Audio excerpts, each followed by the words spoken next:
pertama saya kira akan dicoba menyamakan dulu apa yang disebut dengan smart farming. Tadi Pak Dekan Vokasi telah menyinggung ya bahwa pertanian cermat ini ya, pertanian cerdas ya, merupakan pertanian yang menggunakan platform ganti webinar, konektivitaskan dengan perangkat teknologi, ada komputer, ada tablet, ada handphone ya, dalam pengumpulan informasi, status hara, kelembapan udara, kemudian kondisi cuaca, hama penyakit dan sebagainya. Yang data itu akan diperoleh dari lapang dengan perangkat yang digunakan atau ditanamkan ya pada lahan pertanian atau lokasi di sekitar itu. Nah, perangkat-perangkat yang digunakan ini sangat banyak, ya, diantaranya adalah big data, mesin-mesin pertanian, IoT, cloud computation, sensor, drone, CCTV, kamera, dan lain-lain. Nah, hasil daripada smart farming ini nantinya tentu untuk meningkatkan efisiensi, kualitas, dan kuantitas daripada produk pertanian. Jadi kalau kita lihat di sini ada daerah pertanian, kemudian di dalamnya nanti akan ditanam beberapa sensor ya, beberapa sensor untuk mengetahui katakanlah kadar airnya berapa, suhu tanahnya berapa, dan juga alat-alat pertanian. Di sini nanti dipasang sensor yang kemudian informasi ini bisa dimasukkan ke dalam atau direkam di satelit. Dan dari sini nanti data itu akan bisa dikomunikasikan dengan komputer yang dikendalikan dari kantor atau dari rumah. Dan nanti dari komputer itu dapat mengendalikan kondisi lahan pertanian dan juga tanaman, serta alat-alat yang akan bekerja pada daerah pertanian ini. Nah, kemudian smart farming ini cakupannya sangat luas, mencakup identifikasi tanaman pada setiap lokasi, kemudian kondisi tanah, kadar air tanah, iklim, pupuk, benihnya seperti apa, kebutuhan pestisida, kapan akan panen, berapa luas kerusakan panen, kira-kira produksinya berapa nanti akan dihasilkan dari pertanaman itu. Itu dapat diketahui nanti dari smart farming ini. Sehingga kunci utama dari smart farming adalah data yang terukur berdasarkan analisa sensor yang dipasang di daerah pertanian. Nah, sensor-sensor itu nanti akan memberikan informasi secara akurat ya terkait dengan berapa umur tanaman, berapa kekurangan atau kalau ada kelebihan unsur hara pada tanaman, kemudian juga berapa jumlah pupuk yang nanti akan harus ditambahkan. Kemudian airnya berapa di dalam area pertanaman itu, kurang atau lebih. Kalau kurang tentu ditambahkan, kalau lebih ya nanti tidak perlu diberi air lagi begitu. Berapa suhu di daerah itu.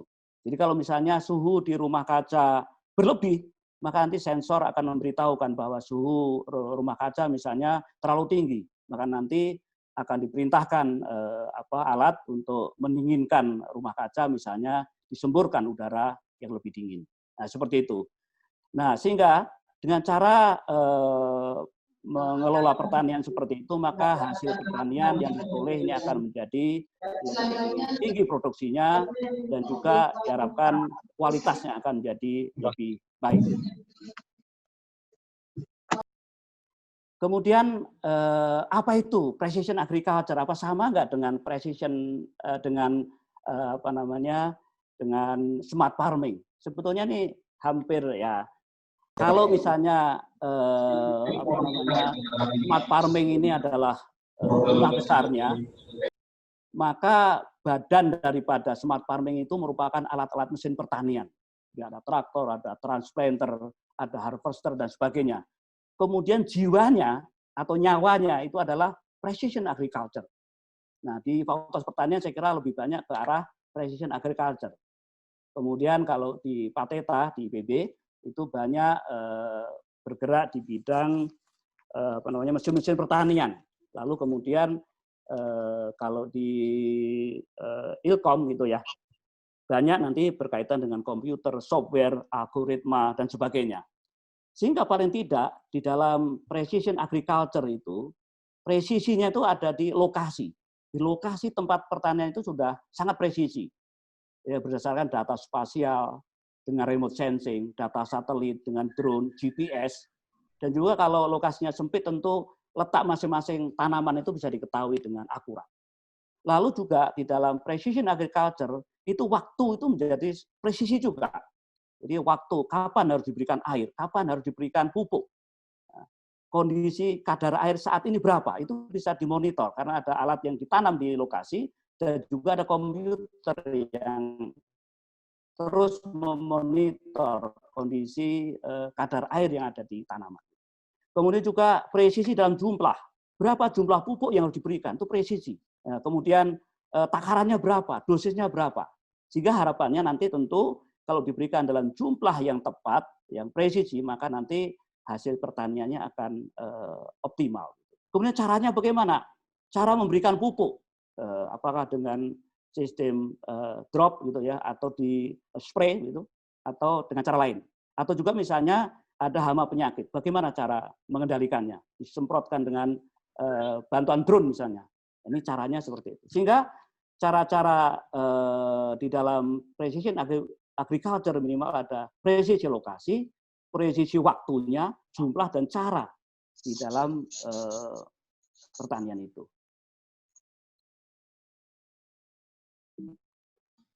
Sebentar saya mau menaikkan itu kok tidak. Oke. Nah, tadi Pak Dekan Sekolah Vokasi telah menyatakan di tahun 2050 itu penduduk dunia itu akan mencapai 9,6 ya 97 ya, ini prediksi ya.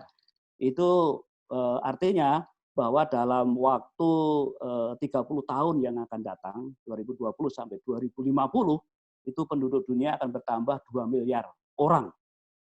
Nah, ini tentu akan memerlukan pangan yang luar biasa. Kalau di Indonesia, maka saat ini jumlah penduduk kita ada 270, di tahun 2035, artinya 15 tahun yang akan datang, penduduk kita akan bertambah 35 juta orang. Nah, ini tentu memerlukan pangan yang luar biasa dan juga hal-hal lain yang terkaitan dengan peningkatan jumlah penduduk. Nah, oleh karena itu maka kita itu perlu ada efisiensi sumber daya alam, ya, khususnya tadi ada tanah, ya, air juga harus efisien, dan juga sumber daya yang lain. Hutan kita juga jangan terlalu banyak dieksploitasi barangkali, agar kehidupan keseimbangan antara alam ini dapat terjamin. Kemudian juga efisiensi sumber daya manusia dengan memanfaatkan mesin-mesin, saya kira tenaga manusia menjadi lebih efisien. Lalu dengan menggunakan mesin, saya kira generasi muda ini akan senanglah bekerja di bidang pertanian. Kalau saat ini barangkali yang bekerja ini banyak orang-orang tua, ya. Nah, saya kira nanti ke depan anak-anak muda lulusan perguruan tinggi akan senang bekerja di bidang pertanian kalau menggunakan teknologi smart farming ini.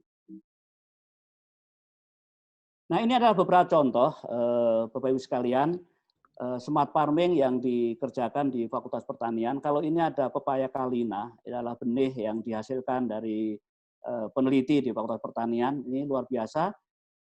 Yang terkenalnya di luar tuh pepaya California. Jadi kalau pertanaman pepaya ini diberikan pupuk secara cermat dengan tepat takarannya, kemudian waktunya juga tepat, maka produksi pepaya ini menjadi luar biasa. Produksinya tinggi, kemudian rasanya juga manis seperti yang diharapkan. Nah, ini salah satu penerapan daripada precision agriculture. Kemudian di kampus IPB Dharmaka juga kita di Departemen Agronomi dan Hortikultura ada smart hydroponic system, ya.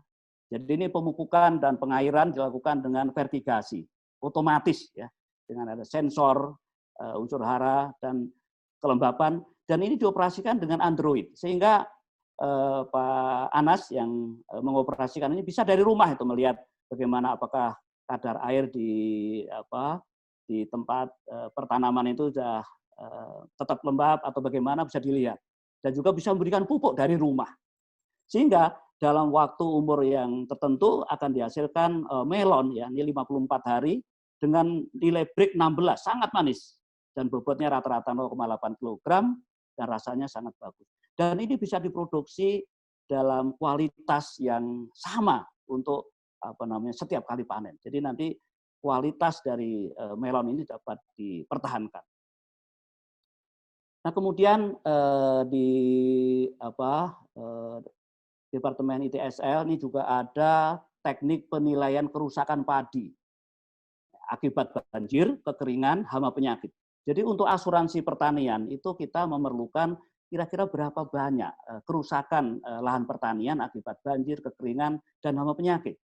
Nah, ini ada kerjasama dengan konsorsium Jepang di beberapa universitas, ya, Tokyo, Tohoku, Nihon, kemudian ada juga Nosai, ya, dan IPB, juga ada Pemda, itu Pemda Jawa Barat dan Pemda Kabupaten Badung di Bali. Nah, kemudian dari citra satelit ini bisa diketahui penampakan suhu pada permukaan tanah dan juga nanti bisa dianalisis kerusakan daripada hasil pertanian ini, ada penyakitnya apa, lalu berapa persen kira-kira kerusakan bisa dideteksi. Lalu kalau ada banjir, ini juga tahu nanti berapa luas banjir, berapa kerusakan lahan pertanian, sehingga ini bisa dideteksi. Oh, berarti kerusakan pertanian sekian, produksi akan berkurang sekian, bisa diketahui. Juga di sini dengan satelit ini juga bisa mendeteksi kesehatan tanaman. Kira-kira kerusakan akibat hama penyakit itu berapa persen berkurangnya, bisa diketahui. Oleh karena itu, nanti dengan data ini pemerintah memberikan asuransi kepada petani itu dengan prediksi yang cukup akurat dengan teknologi smart farming ini. Kemudian juga ada smart seed. Ya, ini membangun layanan informasi geodata mengenai pupuk, irigasi, cuaca, hama penyakit dan sebagainya. Itu dibuat sebuah aplikasi di dalam smartphone. Jadi Bapak Ibu bisa membuka di smartphone itu Sipindo. Jadi program ini nanti bisa mengetahui di suatu lokasi kira-kira sayuran apa, tanaman apa yang bisa ditanam, lalu kalau ditanam berapa dosis pupuknya itu bisa diketahui. Jadi sebagai contoh misalnya ini di daerah Jawa Timur, di daerah selatan, ini daerah dataran tinggi. Nah, dari tempat ini kalau kita klik tempatnya, ya, maka nanti akan bisa diketahui tanaman apa yang akan muncul di situ, misalnya cabai, ada tomat, ada apa gitu ya. Lalu juga akan diketahui dosis pupuknya, sehingga informasi ini sangat berguna bagi petani. Nah, karena ini diintegrasikan di dalam smartphone, maka petani dari manapun itu bisa mengakses dengan mudah. Lalu hal yang hampir sama dengan smart seed tadi, kerjasama Fakultas Pertanian dengan Belanda nih, ada pengusaha lada.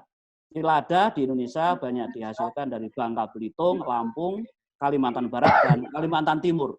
Ini sumber atau daerah penghasil lada. Nah, ini perusahaan Verstegen di Belanda ini ingin membeli lada di Indonesia.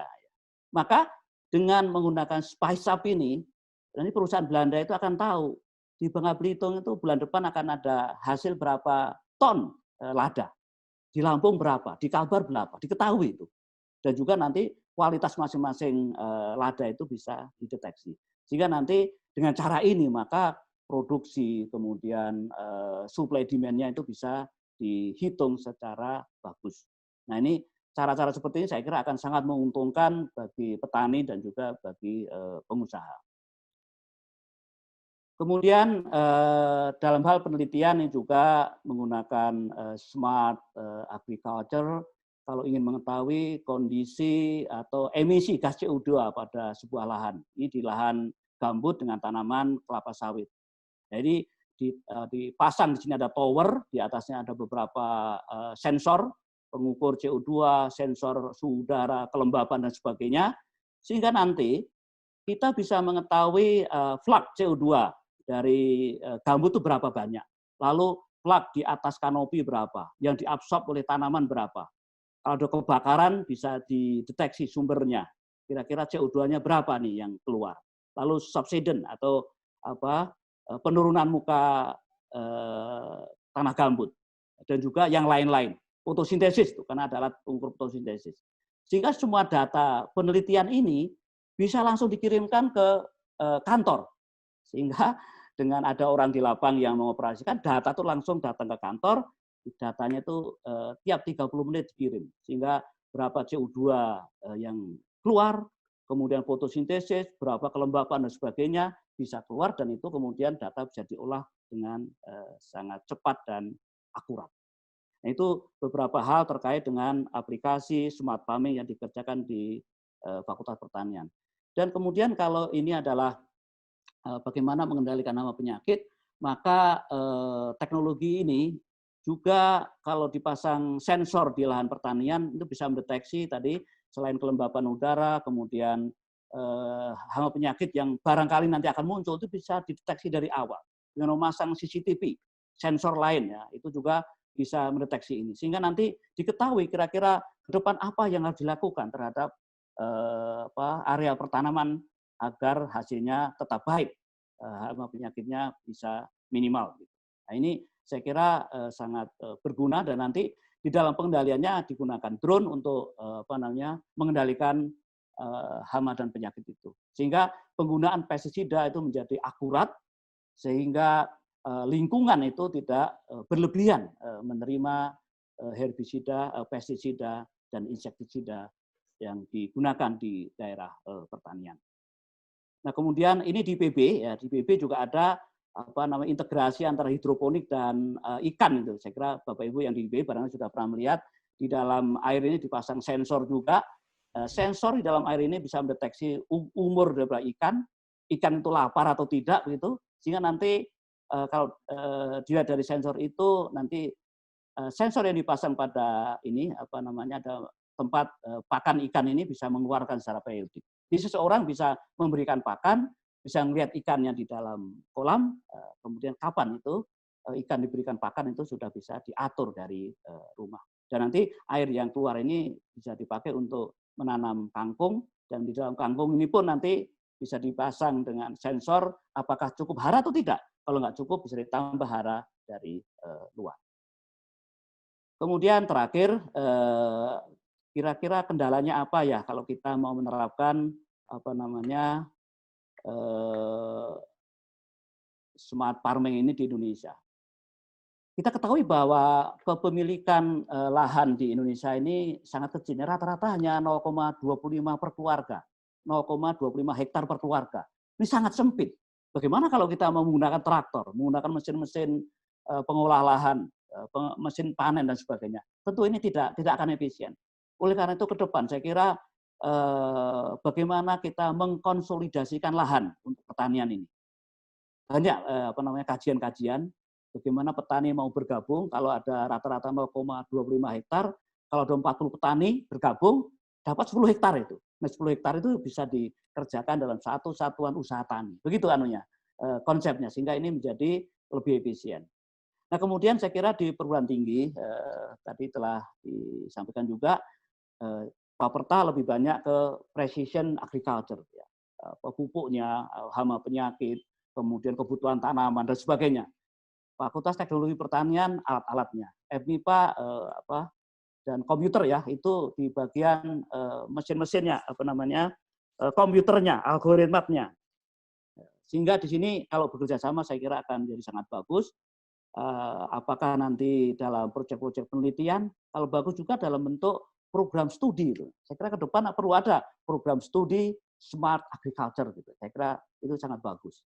Kemudian juga di pemerintah saya kira perlu ada juga lembaga penelitian yang fokus pengembangan teknologi terapan smart farming yang dapat diaplikasikan di tingkat petani. Saya kira di tingkat petani juga perlu, sehingga smart farming ini terus menjalar dari petani-petani, lalu dengan yang tadi sudah bergabung, ada perusahaan-perusahaan, sehingga nanti ke depan 30 tahun yang akan datang akan menjadi diterapkan di mana-mana, sehingga smart farming ini menjadi memang pertanian yang handal, yang dapat menghasilkan produksi lebih banyak, lebih sehat, dan lebih ramah lingkungan.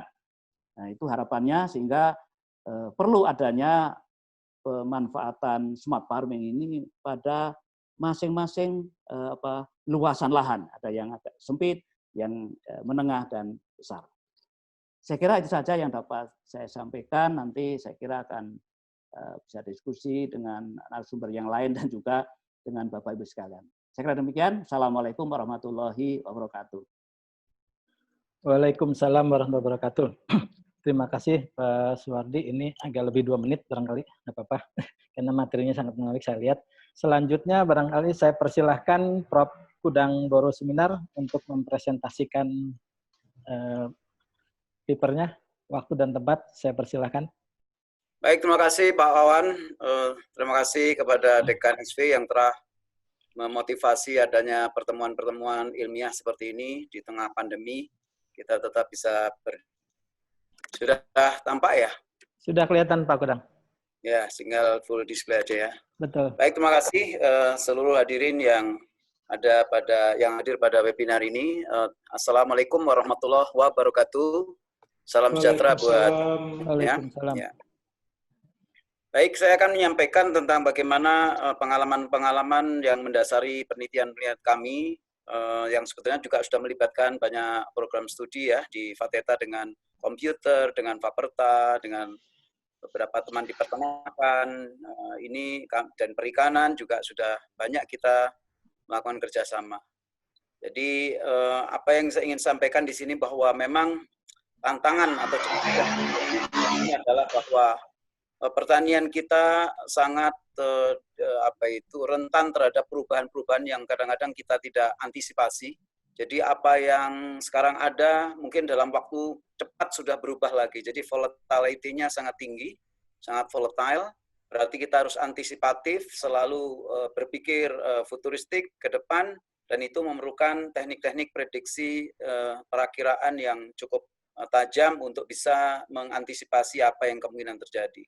Namun tidak hanya itu saja, bahwa ketidakpastian juga banyak, jadi uncertainty ini, sehingga memang kita semakin banyak ditantang dengan berbagai macam problema-problema yang tidak mudah untuk kita menyelesaikan suatu permasalahan yang terjadi, padahal tuntutan daripada kebutuhan pangan dan pakan terus meningkat.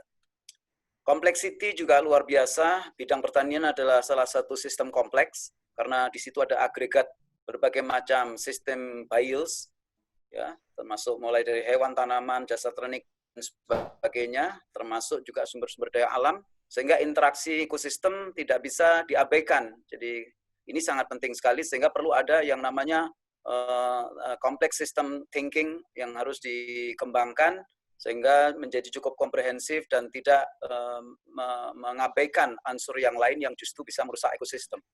Dan yang terakhir adalah masalah ambiguity, yaitu ketidakjelasan suatu nilai, karena mungkin kita belum bisa memahami apa sih sebetulnya yang diperlukan oleh tanaman, apakah dia kekurangan pupuk atau kekurangan air, atau kekurangan suatu unsur tertentu, kekurangan sinar. Nah, ini ambiguity ini menjadi tidak jelas kalau kita tidak bisa menempatkan alat-alat yang memungkinkan kita informasi ya, sehingga tadi istilah pertanian presisi dan smart agriculture dari Bu Sylvie, saya kira ini menjadi sangat penting sekali. Dan ternyata jawaban dari 4 problema ini adalah memang Industrial Revolution 4.0 yang pada dasarnya memerlukan teknologi-teknologi yang sangat cepat, real time, sehingga kita bisa mengambil keputusan untuk antisipatif. Sebagai contoh aja, kalau kita mau mengukur nutrisi tanah, harus ngambil sampel daun ke-17 di sawit, lalu membawa ke lab, terus memerlukan waktu 2 bulan, 1 bulan, antri di lab juga bisa lama. Berarti kita sudah banyak waktu yang hilang di antara proses testing dengan lab itu sampai menghasilkan suatu kondisi, dan itu sudah terlambat berapa bulan. Hal ini tentu tidak kita kehendaki di dalam penanganan-penanganan yang berkenaan dengan uncertainty, volatility, dan complexity. Dan kita juga memerlukan pendekatan-pendekatan yang stokastik, artinya ada probabilistik, tidak yang statik. Jadi dan adaptif terhadap apa yang akan terjadi. Sehingga prediksi untuk menggunakan data sekarang di masa lampau untuk ke depan menjadi sangat relevan. Dan untuk itu karena kompleks sistem, banyak variabel yang harus terlibat, dan kita memerlukan komputer yang memang high performance. Jadi high performance computer, di mana ada superkomputer, grid computing, multi-agent system, menjadi sangat diperlukan di dalam bidang pertanian, yang tahun 79 saya masuk IPB masih belum ada hal seperti ini. Kemudian HPC juga harus berhadapan dengan big data, yaitu big data yang harus kita analisis, dan itulah yang nanti menghasilkan keputusan-keputusan atau ruang-ruang pilihan bagaimana kita mengambil solusi terbaik.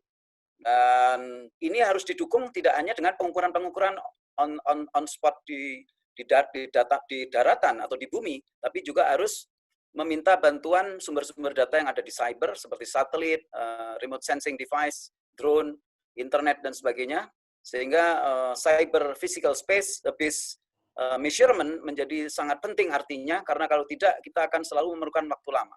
Ya. AI based karena memang tadi kita bersyarat kepada kecerdasan yang biasa dimiliki manusia, untuk bagaimana kita bisa pindahkan ke agent-agent berupa smart agent, soft agent atau hard agent berupa robot, ataupun sistem yang bisa berpikir seperti layaknya seorang expert berpikir, ini akan menjadi sangat kritikal. IoT juga penting karena objeknya berjauhan dan kadang-kadang berlokasi berbeda dan multi-agents. Nah, inilah mungkin required teknologi yang diperlukan mendukung VUCA tadi, volatility, uncertainty, complexity, dan ambiguity. Yang itu yang disebut dengan teknologi 4.0. Jadi agro-maritime 4.0 adalah konsep IPB, bagaimana kita mulai menggunakan prinsip-prinsip yang cerdas, prinsip yang cermat, presisi, untuk menyelesaikan problema pertanian. Nah, ini memerlukan suatu langkah yang memang harus menukik dan harus dikatakan sebagai abrupt change, tidak hanya incremental yang sifatnya lambat ya, tapi harus ada suatu proses breakthrough yang sangat berarti, dan itu memerlukan suatu trigger dan challenge yang luar biasa, sehingga kondisi sekarang yang bisa di-raise, ya, misalnya pertanyaannya, bagaimana Anda bisa menentukan bahwa satu blok lahan kelapa sawit dianggap dosis pupuknya sama? Bagaimana Anda menentukan itu sama? Apakah sudah diukur lahannya semua seragam? Bagaimana kalau itu berbeda-beda? Padahal satu blok itu 25 hektar. Ini adalah pertanyaan. Nah, apa ada challenge untuk bisa menentukan solution dengan fantastik dan lebih cermat daripada itu? Sehingga mungkin tiap 10 hektar atau tiap 1 hektar atau per pohon kita menentukan dosisnya berbeda-beda.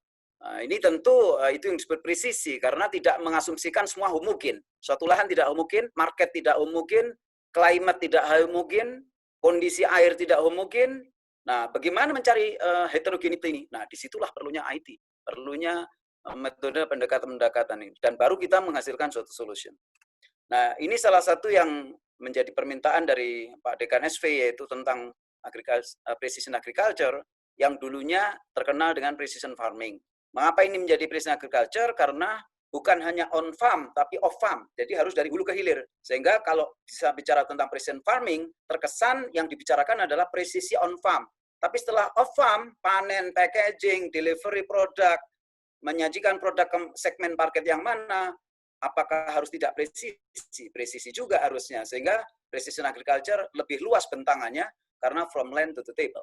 Jadi ini dari hulu ke hilir, menggunakan pendekatan teknologi, ya, pendekatan dan teknologi, approach and technology that enable us untuk bisa mengevaluasi secara seksama, sehingga bisa memperlakukan objek pertanian, waktunya, dari segi caranya, metodenya, jumlah dosisnya, itu sesuai dengan variabilitas yang kita bisa deteksi dengan bermacam-macam sensor, ya, sehingga kita bisa memperlakukannya sesuai dengan kebutuhan. Nah, ini konsep dari precision agriculture. Sehingga precision agriculture menolak asumsi keseragaman. Jadi kalau memberikan kemudahan, kelancaran, dan kesuksesan acara ini. Amin. Yuk, silakan dilanjut, Pak. Ya, terus kemudian jadi apa inti daripada pertanian presisi adalah bagaimana kita bisa mengidentifikasi dan memahami variabilitas.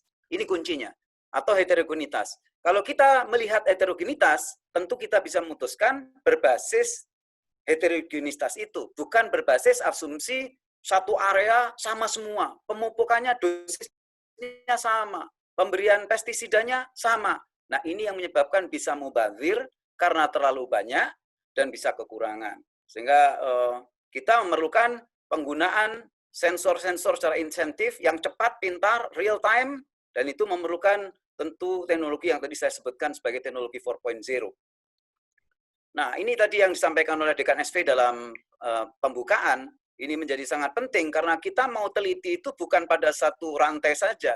On the whole chain of production from land to the consumers, bahkan sekarang sudah berkembang after customers, yaitu yang disebut dengan waste. Ya, waste, limbah. Nah, ini jadi juga harus bagaimana limbah ini diperlakukan. Ya, kita harusnya bisa meminimalisir limbah dengan apa? Dengan packaging, pilihan packaging yang tepat, sehingga expiration date-nya diperkecil, sehingga tidak banyak yang jadi waste. Sehingga setiap simpul dari land selection, pemilihan lahan, penyiapan lahan, pembukaan lahan, penyiapan tanaman, ada aktor-aktor. Nah, aktor-aktor inilah yang harusnya dilengkapi dengan teknologi presisi, precision agriculture. Sehingga good agricultural practices itu bisa dioptimasi, bisa dilakukan, dan semua sadar bagaimana cara menggunakan itu di dalam bidang pertanian dari hulu ke hilir. Kalau ini semua berlaku teliti, tentu efek propagatifnya, kalau dari hulunya baik, next chain will be okay. Next chain melakukan dengan teliti lagi, next chain will be okay. Seterusnya sampai ke hilir. Ya, dari hulu ke hilir dijamin ada precision agriculture. Jadi observation yang precision, treatment along the added value chain dari hulu ke hilir. Nah, sebagai contoh kalau yang kita ambil di hulu, bagaimana memilih lahan yang tepat. Kadang-kadang kita, punyanya lahan ini. Oke, enggak apa-apa punya lahan, tapi harusnya diukur dulu. Seberapa kesesuaian lahan ini. Ya, kalau misalnya dia kesesuaiannya adalah 1, 2, 3, dan tidak sesuai, apa perlakuan yang bisa meningkatkan kesesuaiannya menjadi lebih tinggi? Jadi tidak semata-mata ada lahan kita tanam.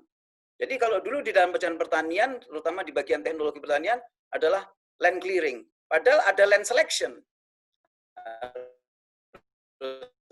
Baru land clearing. Karena kalau tanahnya tidak cocok, ada tanah yang kesesuaiannya mendekatin zero, tidak akan bisa dilakukan apa-apa. Ini contoh di Gorontalo kita memilih wilayah yang cocok untuk jagung dan padi. Banyak aspek yang kita ambil sebagai penentu itu, salah satunya soil attribute, crop requirement, slope attribute, ya forest land use attribute, dan kita bisa memberikan label di mana yang sangat sesuai, mana yang moderately suited, marginally, dan sama sekali permanently not suitable. Berarti nggak mungkin digunakan. Nanti kalau mau untuk pakai yang housing, silahkan dah yang itu. Nah, di sini kita lihat bahwa ternyata untuk padi itu di wilayah tadi ya, kita lihat di Gorontalo, ini memang lebih sedikit daripada jagung nantinya. Kita lihat yang S1, yang merah yang cocok untuk padi paling tinggi, yang warna merah. Kemudian yang biru tua itu, yang kuning adalah S2, yang sesuai. Jadi kalau kita lihat yang sesuai itu S1, S2, S3, kuning, biru tua, sama merah. Nah, jadi termasuk yang bagus di sini. Tapi kalau untuk jagung, ternyata lebih banyak. Karena S1-nya yang hijau, lalu ungu muda, dan yang ungu tua. Jadi memang Gorontalo adalah salah satu sentra jagung ya. Jadi ini artinya apa? Jadi kalau kita mau menanam jagung, mendesain suatu perencanaan wilayah, mana untuk perumahan, mana untuk mall, mana untuk industri, jangan mengambil wilayah-wilayah yang potensial untuk produk-produk yang potensial di wilayah itu ya. Ini salah satu berlaku presisi, tidak gegabah, tidak asal milik punya lahan, tetapi memilih lahan sehingga penggunaannya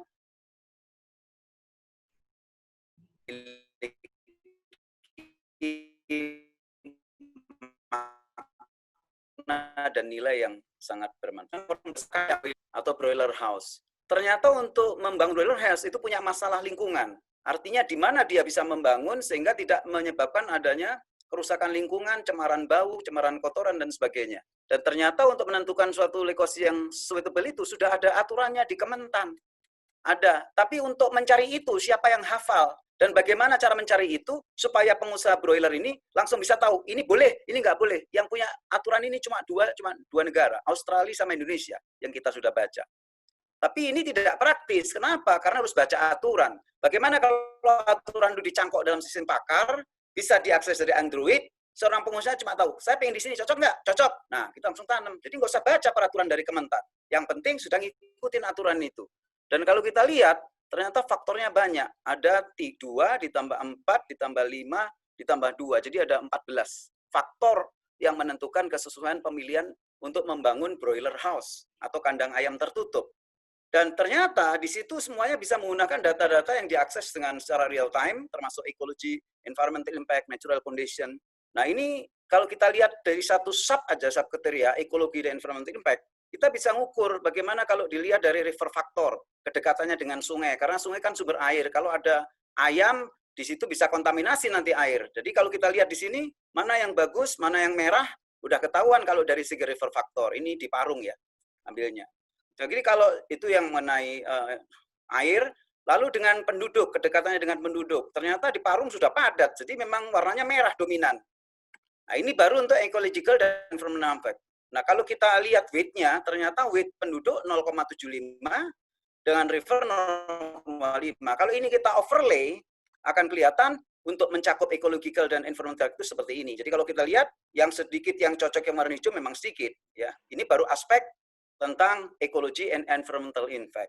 Kita bisa dengan cara yang sama, natural condition, nanti seperti ini saya percepat saja.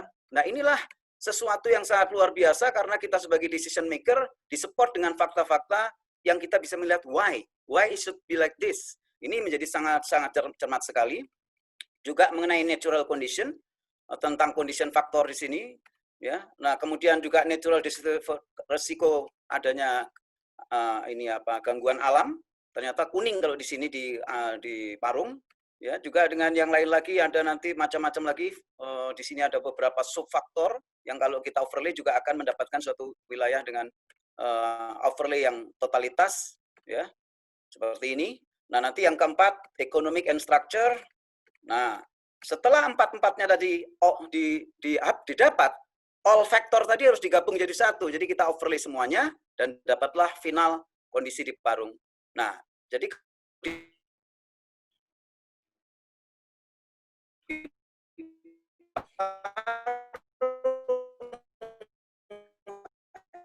Udang suaranya putus-putus ya. Mendirikan broiler house. Nah, putus ya? Oke. Okay. Ya, sudah Pak. Sudah. Nah, ini juga sebagai contoh mendesain suatu medan pertanian untuk gula di pabrik SGC, Sugar Group Company yang ada di Lampung. Aktivitasnya kan ada land clearing, road construction, sugarcane plot construction, drainage construction, water logging, counter arrangement. Nah, kalau kita lihat, kalau kita ingin membangun dengan basis grid, ternyata kita memerlukan data-data spasial yang luar biasa, dan itu menentukan bagaimana kita melakukan land clearing, road construction dengan presisi, sehingga apa yang kita rencanakan itu menjadi lebih optimal. Ini juga salah satu bagaimana kita memanfaatkan pertanian presisi. Ya. Nah, termasuk equipment, machinery yang digunakan, deploy untuk field operation juga sangat menentukan sekali supaya orkestra peralatan ini tidak saling hemat waktu serta hemat energi. Disinilah peran komputer sebagai supervisor untuk mengatur semua mobilitas lapangan itu sangat penting sekali. Ternyata memilih alat saja, kalau keliru malah tanahnya bisa dirusak karena terlalu berat, tidak memperhatikan kekerasan tanah. Jadi ternyata memilih alat memerlukan data spasial, musa hujan, dan sebagainya. Disitulah perlunya pemilihan teliti. Ini sebagai contoh untuk membasmi gulma, ada suatu traktor yang di depannya ada kamera, di ujung depan, di akhirnya ada alat penyemprot gulma. Nah, kita tidak ingin menganggap bahwa semua gulmanya sama. Memang gampang sih, nggak usah pakai perhitungan kalau disemprot sama semua. Tapi resikonya, jangan-jangan tanaman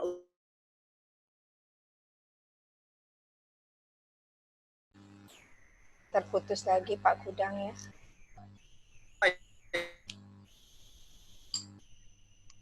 Mati. Sehingga kita harus menentukan, besar, ya, masih putus lagi?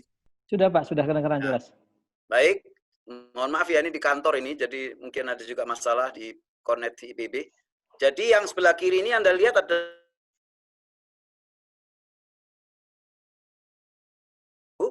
maka itu nggak seragam. Jadi kalau disemprot dengan dosis full, sayang sekali ada tanah kosong, ada yang pengganggunya. Nah kalau kita bagi 4, ini dibagi 4 menjadi quadruple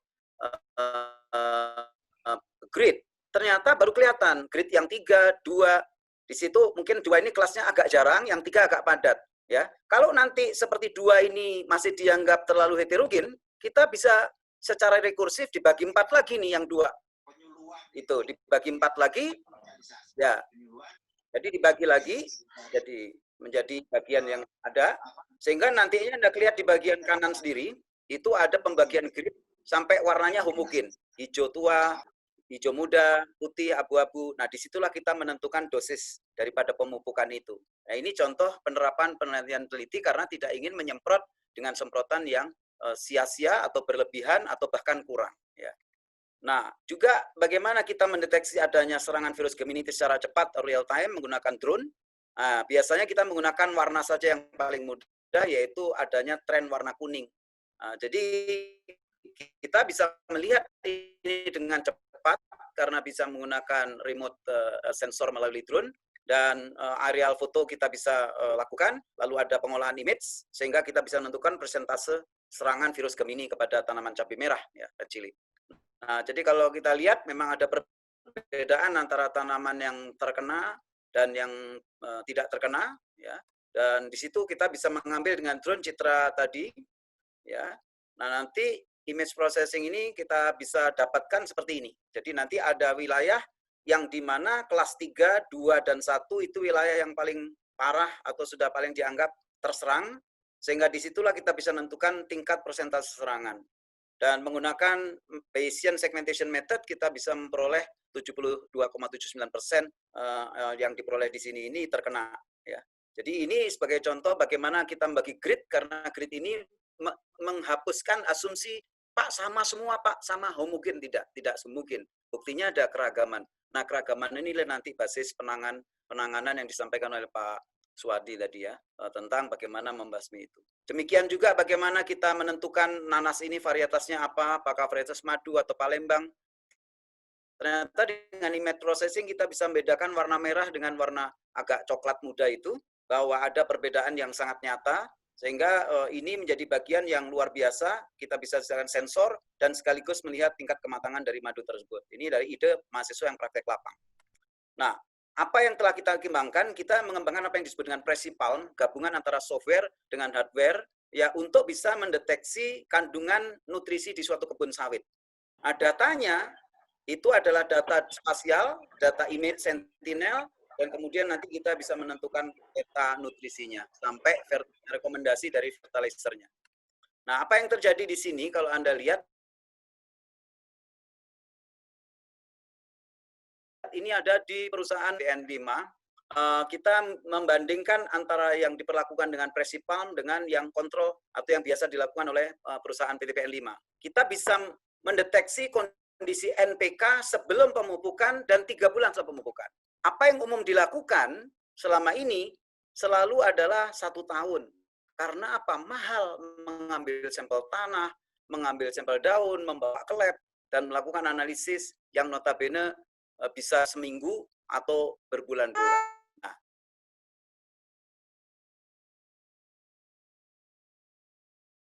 kita bisa melakukannya dengan banyak kuning, ini sudah agak hijau, dan kalau kita lihat per blok atau per kotak-kotak grid tadi, tidak selalu semuanya homogen, kan? Berarti pemupukannya harusnya mengikuti variability-nya. Ini contoh lagi adalah, kalau tidak salah ini kalium, ya. Kandungan, nutrisi N, ini adalah nutrisi N, kemudian ini nutrisi K, yang ternyata juga bisa berbeda-beda tergantung kerapian daripada perusahaan itu dalam melakukan pemupukan. Nah, ini adalah kandungan nutrisi P yang sangat beragam sekali. Nah, berarti ya, disinilah kita bisa melihat.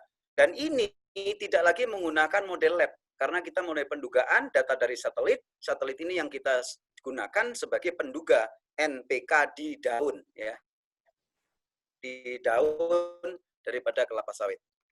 Nah, ini contoh yang kebetulan direkturnya Kalianusa waktu itu belum tahu, kita sudah tahu dulu, karena kan kita nggak perlu ngecek ke lapangan, kita cukup pakai satelit, kita ambil lokasi administratifnya, lalu kita lihat ternyata banyak merah. Tadinya kita bilang apa alat kita yang salah, ya, sehingga kita nggak berani bilang. Pas makan malam mereka ngomong bahwa ini sudah hampir 2 tahun nggak dipupuk, bahkan lebih dari 2 tahun kalau tidak salah. Nah, setelah itu kita ketawa sambil bercanda, Pak mau lihat nih kondisi N-nya di sini, dia lihat N-nya merah, baru mereka. Dan inilah yang saya katakan tadi, kita bisa real time, tapi tujuan presisinya, heterogenitasnya tertangkap, sehingga kita bisa melakukan suatu perbaikan di wilayah-wilayah yang merah dulu, nanti bertahap yang lain. Nah, jadi apa keuntungannya dengan menggunakan ini? Kita tidak perlu lagi mengambil sampel sampel daripada tanah ya, daun dan tanah, kemudian analisis berbasis laboratorium tidak perlu. Membangun model ini perlu, tapi untuk selanjutnya setelah model validated, maka tidak perlu lagi, sehingga lebih cepat. Memupuk dengan sesuai dengan keragaman nutrisi, tidak semua satu blok disemprot sama, tapi dilihat ya.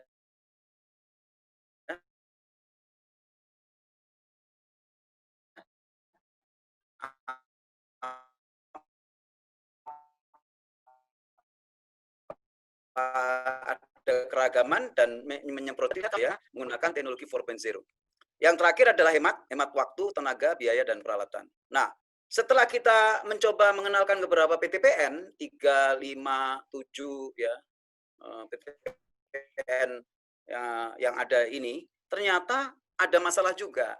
Ketika kita memantau orang-orang yang biasa menggunakan pupuk dengan tenaga orang-orang pangan, ternyata walaupun dosisnya dari kita sudah presisi, yang mupuk ini juga ibu-ibu, bapak-bapak yang nggak peduli soal presisi, ya dilempar aja pakai tangan begitu, serot.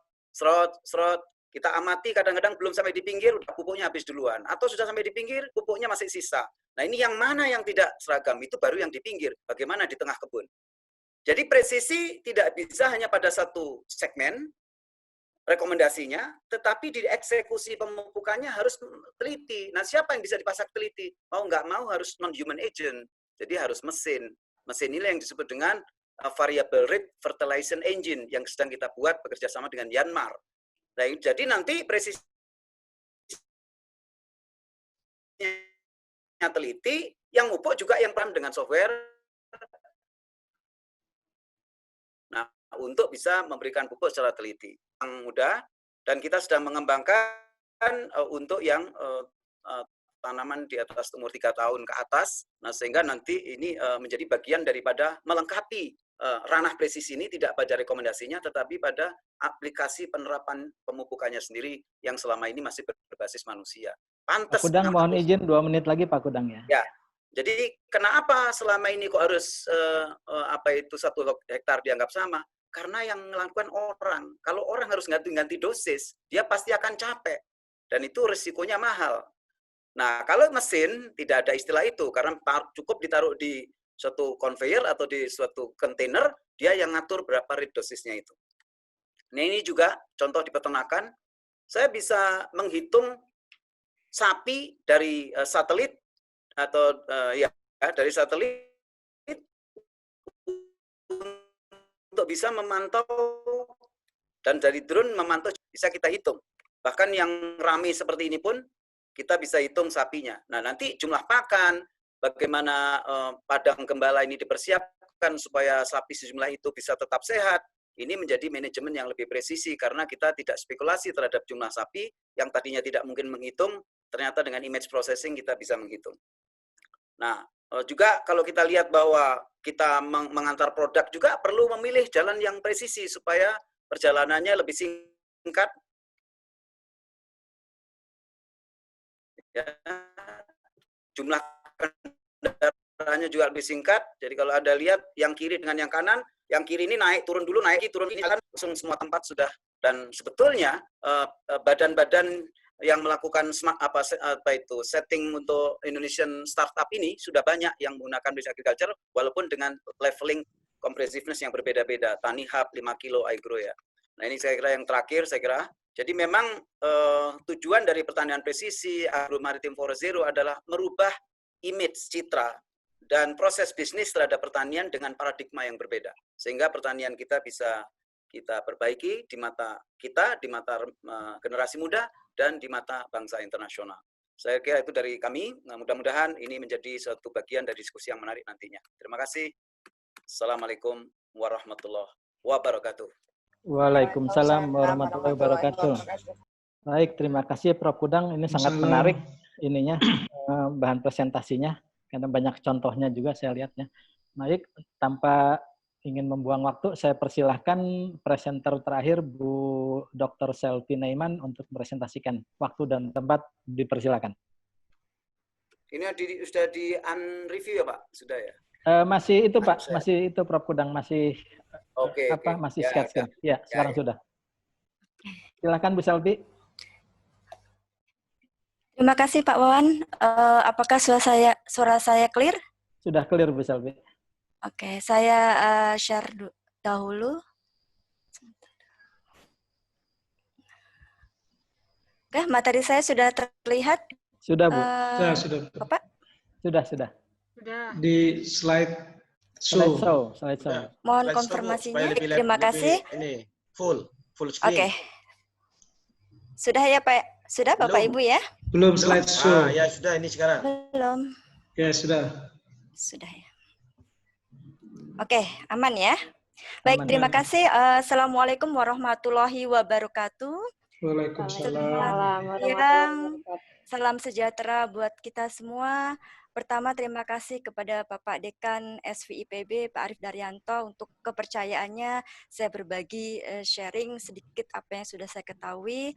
Kemudian juga kepada yang saya hormati, Bapak-Bapak pengisi materi sebelumnya, Dr. Suwandi, Dekan Faperta IPB, dan Prof. Kudang, baru seminar dulu. Beliau ini dosen saya sejak S1, Pak Kudang. Salam dahulu. Kemudian kepada seluruh Bapak Ibu peserta webinar, semoga semuanya dalam kondisi sehat. Nah, pada kesempatan ini tadi kita sudah mendengarkan yang sudah disampaikan oleh Dr. Suwandi dan juga Prof. Kudang, lebih ke arah seperti apa itu precision agriculture, seperti apa itu smart farming, dan juga Prof. Kudang sudah memberikan banyak sekali contoh-contoh penelitian yang terkait dengan smart farming dan precision agriculture. Saya akan mencoba menyampaikan hal lain yaitu tentang bagaimana pengamanan pada smart farming, terutama untuk masalah tantangan dan peluangnya. Karena saya tahu sedikit kurang banyak riset ataupun terapan yang sudah membahas masalah security di smart farming. Teknologi smart farming merupakan aplikasi pertanian berbasis teknologi dan data yang secara garis besar untuk meningkatkan hasil panen dan kualitas produk makanan. Smart farming ini juga memberikan impact paradigma baru dalam dunia pertanian konvensional dengan mengenalkan penggunaan sensor, perangkat pintar di lapangan. Walaupun demikian, dengan tujuan untuk meningkatkan produktivitas, ada sisi lain yang menjadi perhatian, yaitu penggunaan perangkat berbasis internet yang heterogen itu ternyata memunculkan potensi serangan cyber, sehingga memunculkan banyak kerentanan-kerentanan di sektor pertanian. Serangan-serangan ini mengenalkan kita akan kemampuan kontrol dan eksploitasi sensor dari lapangan jarak jauh, kemudian juga autonomous vehicle bisa dikontrol dari jarak jauh. Misalnya traktor bisa dikendalikan. PowerPoint-nya nggak bergerak, Ibu? Belum, Pak. Oh, oke. Siap. Belum. Ya. Autonomous vehicle dari jarak jauh, traktor, dan drone, dan seterusnya. Nah, serangan di bidang pertanian ini menciptakan lingkungan yang tentu tidak produktif dan juga tidak aman. Misalnya saja seperti yang kita sudah lihat tadi di di kebun pepaya Kalina, Pak Suwandi. Jika ada penyerang mencoba menghancurkan isi lahan pertanian dengan membanjiri lahan pertanian tersebut. Kemudian juga misalkan tadi di kelapa sawit, penyemprotan pestisida secara berlebihan oleh drone dan seterusnya. Nah, hal tersebut yang pada akhirnya akan menyebabkan makanan yang dikonsumsi tidak sehat, ya, yang lama-lama akan berujung kepada kemunduran ekonomi. Serangan-serangan ini kalau diskalakan dalam skala yang besar dan terorganisasi sering disebut sebagai agroterorisme. Nah, salah satu penelitian merilis laporan dari Departemen Keamanan Amerika Serikat yang menguraikan berbagai skenario tentang keancaman dunia cyber pada bidang smart farming. Sehingga dari situ penelitian tersebut juga menyebutkan bahwa alangkah masalah-masalah kritikal keamanan di smart farming. Dan kalau kita lihat lebih lanjut lagi, lebih dalam lagi, ternyata ada gap besar antara penelitian penggunaan teknologi pertanian smart farming dan bagaimana cara mengamankannya secara benar dan persisten. Berikut ini adalah ilustrasi mengenai komponen-komponen atau pemangku kepentingan di dalam lingkungan smart farming. Serangan pada pertanian pintar itu memiliki implikasi besar pada para pemangku kepentingannya. Kelompok ini misalkan dari mulai petani, konsumen, industri pengolah makanan, koperasi pertanian, livestock, lembaga pemerintahan, dan negara-negara yang bergantung pada pertanian. Gambar ini saya tampilkan untuk menunjukkan interaksi end-to-end antara berbagai entitas dalam ekosistem pertanian cerdas. Misalkan sensor fisik dan peternakan di lapangan menghasilkan data, menerima perintah dari user melalui aplikasi, di mana aplikasi ini juga terhubung kepada edge node ya, node perantara sebagai gateway untuk mengaktifkan komunikasi perangkat infam, memfilter data sensor dan seterusnya. Pada saat yang bersama juga dan data dan jumlah besar, misalkan tingkat kelembapan tanah, status kesuburan, kemudian informasi pemantauan, manajemen data, energi, dan seterusnya. Kita lihat jika terjadi hal keamanan dan privasi data terganggu, misalkan ada manipulasi dan kebocoran data, tetapkan konsekuensi yang serius untuk keseluruhan anggota ekosistem yang ada. Baik, berikut ini adalah arsitektur multi-layer dari smart farm. Bagaimana kita bisa smart farm dari beberapa layer pembangunnya. Saya ini sambilkan dari literatur yang ada. Arsitektur ini menggunakan layanan cloud dan edge sesuai seperti ilustrasi sebelumnya. Kemudian juga memanfaatkan data yang dihasilkan dari lapisan fisik yang ada di bawahnya. Secara keseluruhan, arsitektur ini ada 4 lapisan, yaitu paling bawah adalah layer fisik, kemudian layer edge, kemudian layer cloud, yang terakhir adalah layer network, di mana layer ini yang menghubungkan dari ketiga lapisan sebelumnya dan menjaga kognitivitas di antara ketiga lapisan tersebut. Pada lapisan di bawah, lapisan fisik ini ternyata sensor fisik, perangkat gateway yang ada di layar pertanian, misalkan drone yang ada di pertanian, traktor otonom, sensor yang tertanam di dalam ternak ataupun di lahan pertanian, kemudian juga termasuk perangkat hub yang menjaga komunikasi jaringan di antara objek smart ataupun juga dengan kaitannya komunikasi dengan cloud yang ada. Nah, di atas layar fisik kita ada layer edge. Di layer edge ini layer yang dekat dengan end user maupun untuk end device. Di mana layer ini biasanya digunakan untuk komputasi dan keputusan real time secara lokal.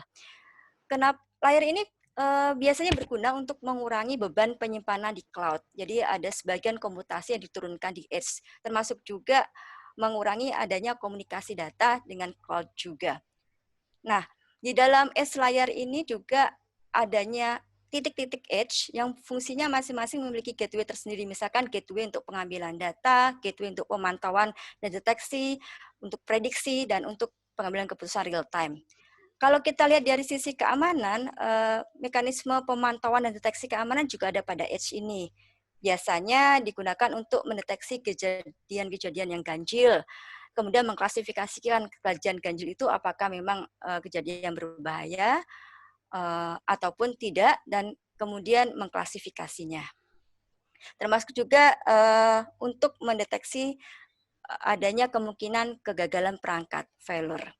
Di atasnya layer cloud. Dalam precision agriculture maupun smart farming di sini,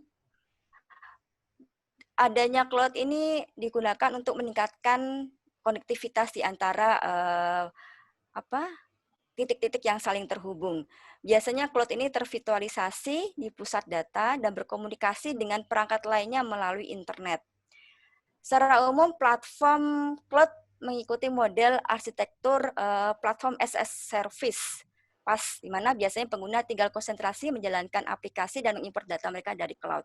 Tidak perlu sampai mengetahui teknis bagaimana penyimpanan datanya dan virtualnya server dan seterusnya.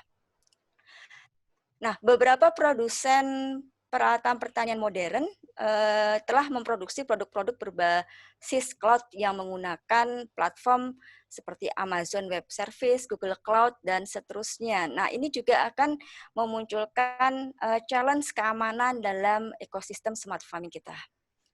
Kemudian lapisan yang ketiga yang ada di sisi kanan dan kiri, ini biasanya kaitannya dengan kognitivitas. Dengan adanya internet, munculnya konsep IoT, kemudian alat bisa saling terhubung, saling dipantau, dikendalikan, sharing data, dan seterusnya. Sehingga hal ini memunculkan dua hal yang menarik. Lapisan ini bertanggung jawab terhadap bagaimana dia bisa menyediakan komunikasi yang efisien dan aman, sehingga jaringan-jaringan yang notabene berbeda jenis, misalkan antara yang berkabel, nirkabel, seluler dapat berkomunikasi dengan cara yang kompatibel. Dan juga hal yang menjadi tanggung jawab, tanda kutip, dari lapisan ini adalah menjaga konektivitas sehingga akan selalu adanya ketersediaan atau availability. Nah, ini adalah multi-layer dari smart farming. Berikutnya saya ke arah isu yang ada di dalam smart farming khususnya untuk security dan privacy. Saya bagi menjadi 4 pokok besar. Pertama adalah tentang data security dan privacy. Data security ini biasanya terkait dengan confidentiality atau kerahasiaan. Kemudian authorization dan trust. Kemudian ketiga adalah authentication dan secure communication. Dan keempat adalah compliance and regulation. Pertama adalah terkait dengan data security and privacy. Pada smart farming sejumlah besar data dihasilkan oleh sensor, perangkat, peralatan yang sifatnya kompleks.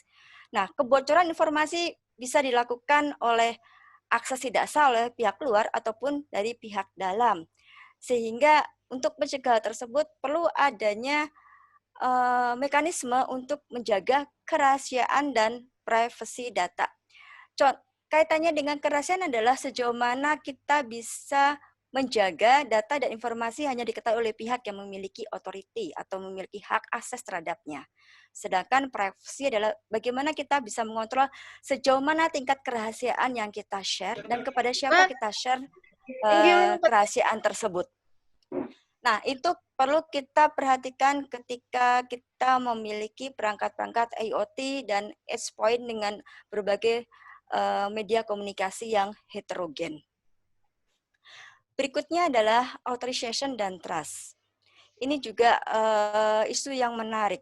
Dalam aplikasi smart farming, entitas saling terhubung, saling berkomunikasi, dan berintegritas. Internet dalam arti tanda jarak jauh, kita tidak bisa secara fisik melihat dengan siapa dan apa kita berkomunikasi, sehingga perlu ada yang namanya authorization, pemberian hak akses, dan trust, kepercayaan terhadap siapa dan dengan apa kita berkomunikasi. Contohnya kalau komunikasi tersebut dilakukan bisa berupa mesin to mesin atau melalui cloud atau jaringan edge yang mendukung MQTT, Message Queue Telemetry Transport, ataupun misalkan COAP, Constraint Application Protocol, protokol komunikasi IoT. Nah, dari situ kita harus bisa memiliki suatu layanan atau memiliki tools yang bisa memastikan pesan itu dikirim dari entitas yang terpercaya atau yang memiliki otorisasi, bukan dari pihak lain ataupun musuh bahkan. Kemudian pertukaran informasi juga dilakukan oleh pihak yang terlegitimasi atau istilahnya trusted party. Nah, biasanya ini otorisasi ini dilakukan bisa secara tersentral ataupun lokal. Berikutnya adalah authentication dan secure communication. Salah satu aspek penting dari keamanan smart farming adalah bagaimana caranya kita melakukan autentikasi atau menjamin keaslian entitas perangkat-perangkat yang terhubung. Nah, ini akan menjadi hal yang menarik dikarenakan sebagian besar perangkat-perangkat IoT ini merupakan perangkat yang low power. Dia memiliki keterbatasan kemampuan komputasi, memori, dan storage, sehingga akan sulit jika kita mengimplementasikan model-model mekanisme autentikasi semacam public key infrastruktur dan kriptografi (PKI). Itu akan sulit kita terapkan, termasuk juga kita mau menerapkan secure communication menggunakan protokol keamanan semacam SSL, Secure Communication Layer, dengan HTTPS itu juga akan sulit diimplementasikan. Ini juga sudah kami teliti bersama mahasiswa Pasca dan S1 di IPB tentang bagaimana membangun komunikasi yang secure antara alat-alat perangkat IoT, sensor mengirimkan data ke server, dan begitu juga sebaliknya sensor memberikan perintah. Bagaimana itu adalah melalui media komunikasi yang aman.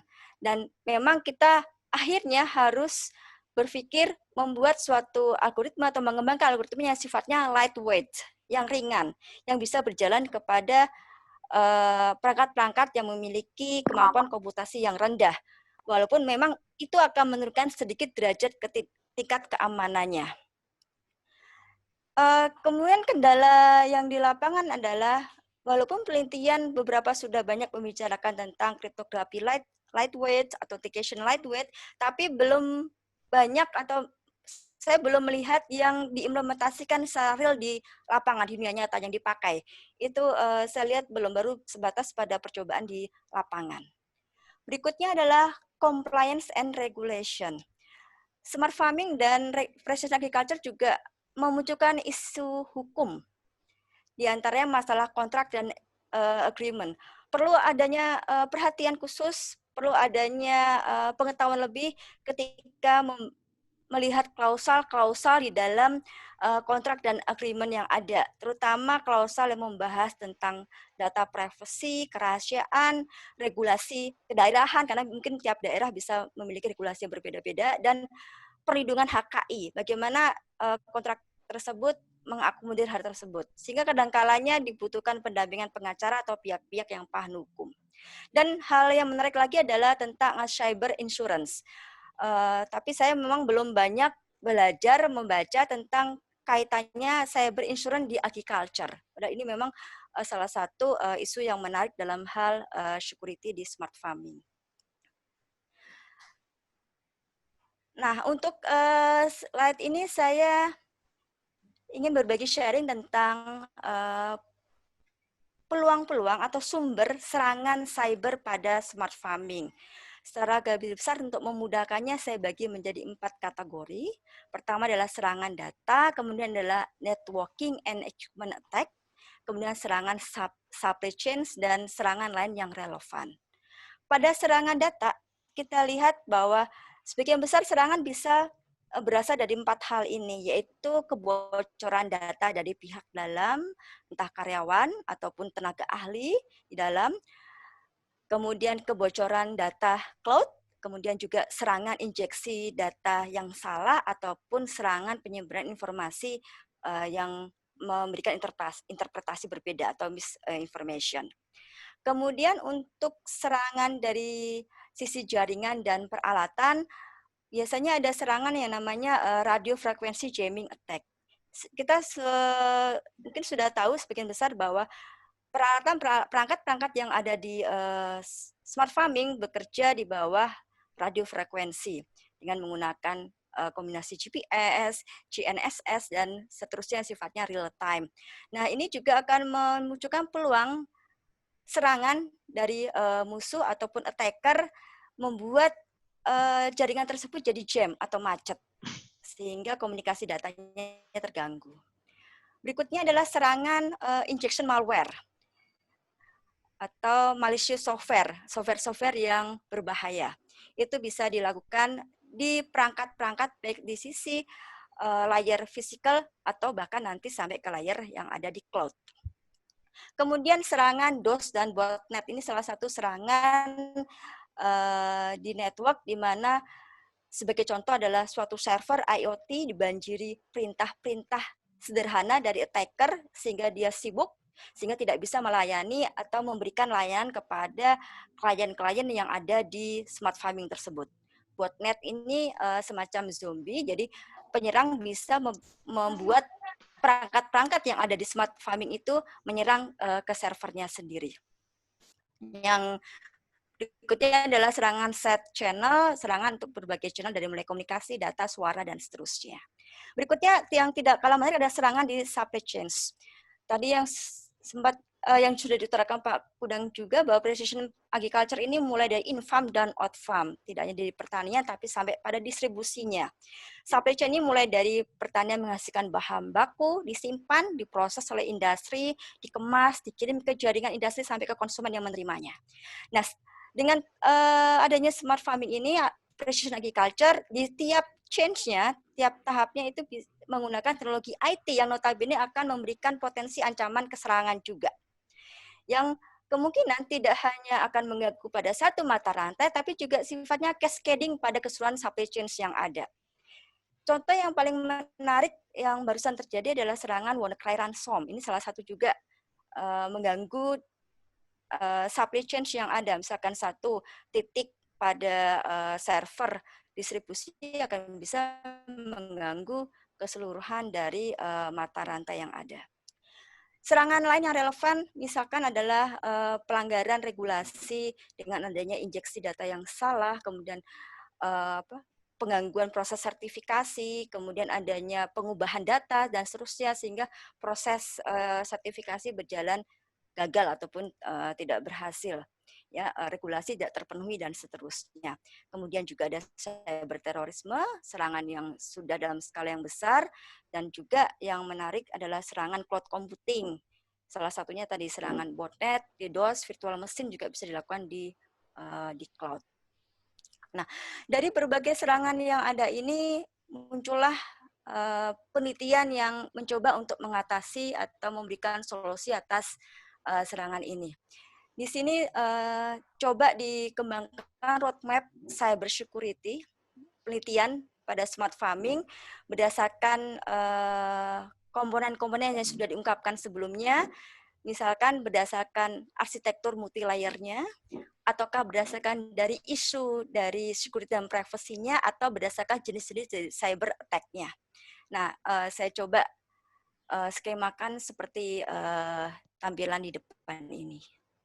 Nah, dari roadmap security ini juga akan memunculkan yang namanya challenge dari open research yang atau ide-ide riset yang mungkin bisa dikembangkan lebih lanjut.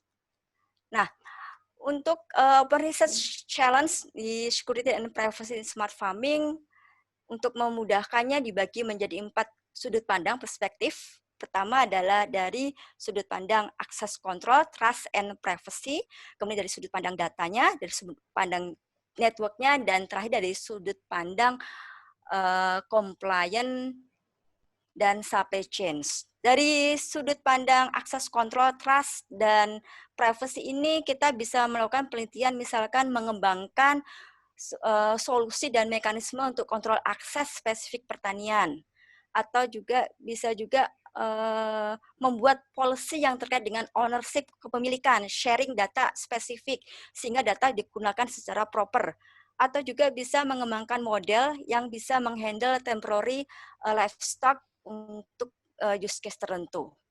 Nah, perseptif atau sudut pandang data misalkan adalah membuat tools atau perangkat bagaimana mencegah adanya kebocoran data dari dalam. Kemudian juga membuat suatu tool identification dan deteksi untuk serangan zero day, malware, spesifik smart farming misalkan, atau mengembangkan skema dan model deteksi intrusion yang berbasis AI. Kemudian juga kalau untuk sisi networking misalkan menerapkan solusi network keamanan jaringan untuk cross layer, berbagai layer yang berbeda-beda untuk nirkabel, misalkan untuk mobile dan seterusnya, atau kemudian mengembangkan hal yang sekarang juga sedang berkembang yaitu software defined network, ya, networking berbasis software. Standarnya untuk smart farming juga spesifik, itu bisa kita untuk penelitian lebih lanjut. Kemudian kaitannya dengan compliance and supply chains, misalkan kita mengembangkan standar spesifik cyber security ya untuk secure supply chain tertentu ataupun memprotek cyber security agribusiness menggunakan legislation ataupun juga membuat policy insurance cyber security spesifik untuk farming. Nah, ini ya kurang lebih kemungkinan riset-riset yang berkaitan untuk pengamanan di smart farm. Baik, demikian yang bisa saya sampaikan. Kurang lebihnya mohon maaf dan terima kasih. Saya kembalikan ke Bapak Moderator.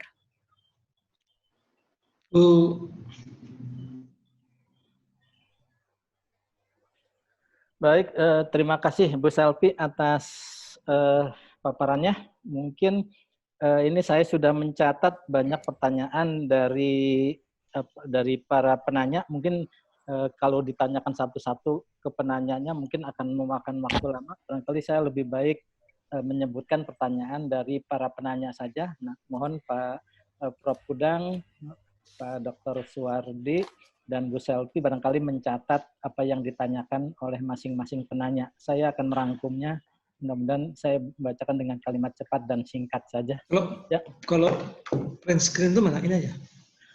Yang pertama pertanyaan dari Pak Akmal yang ini ditujukan ke Pak Suwardi, yaitu bagaimana cara kerja dari alat yang tadi Pak Suwardi tampilkan yang ditanam pada lahan untuk mendeteksi keberadaan unsur hara dan kebutuhan akan unsur hara pada setiap tanaman yang dibudidayakan. Itu pertanyaan Pak Akmal.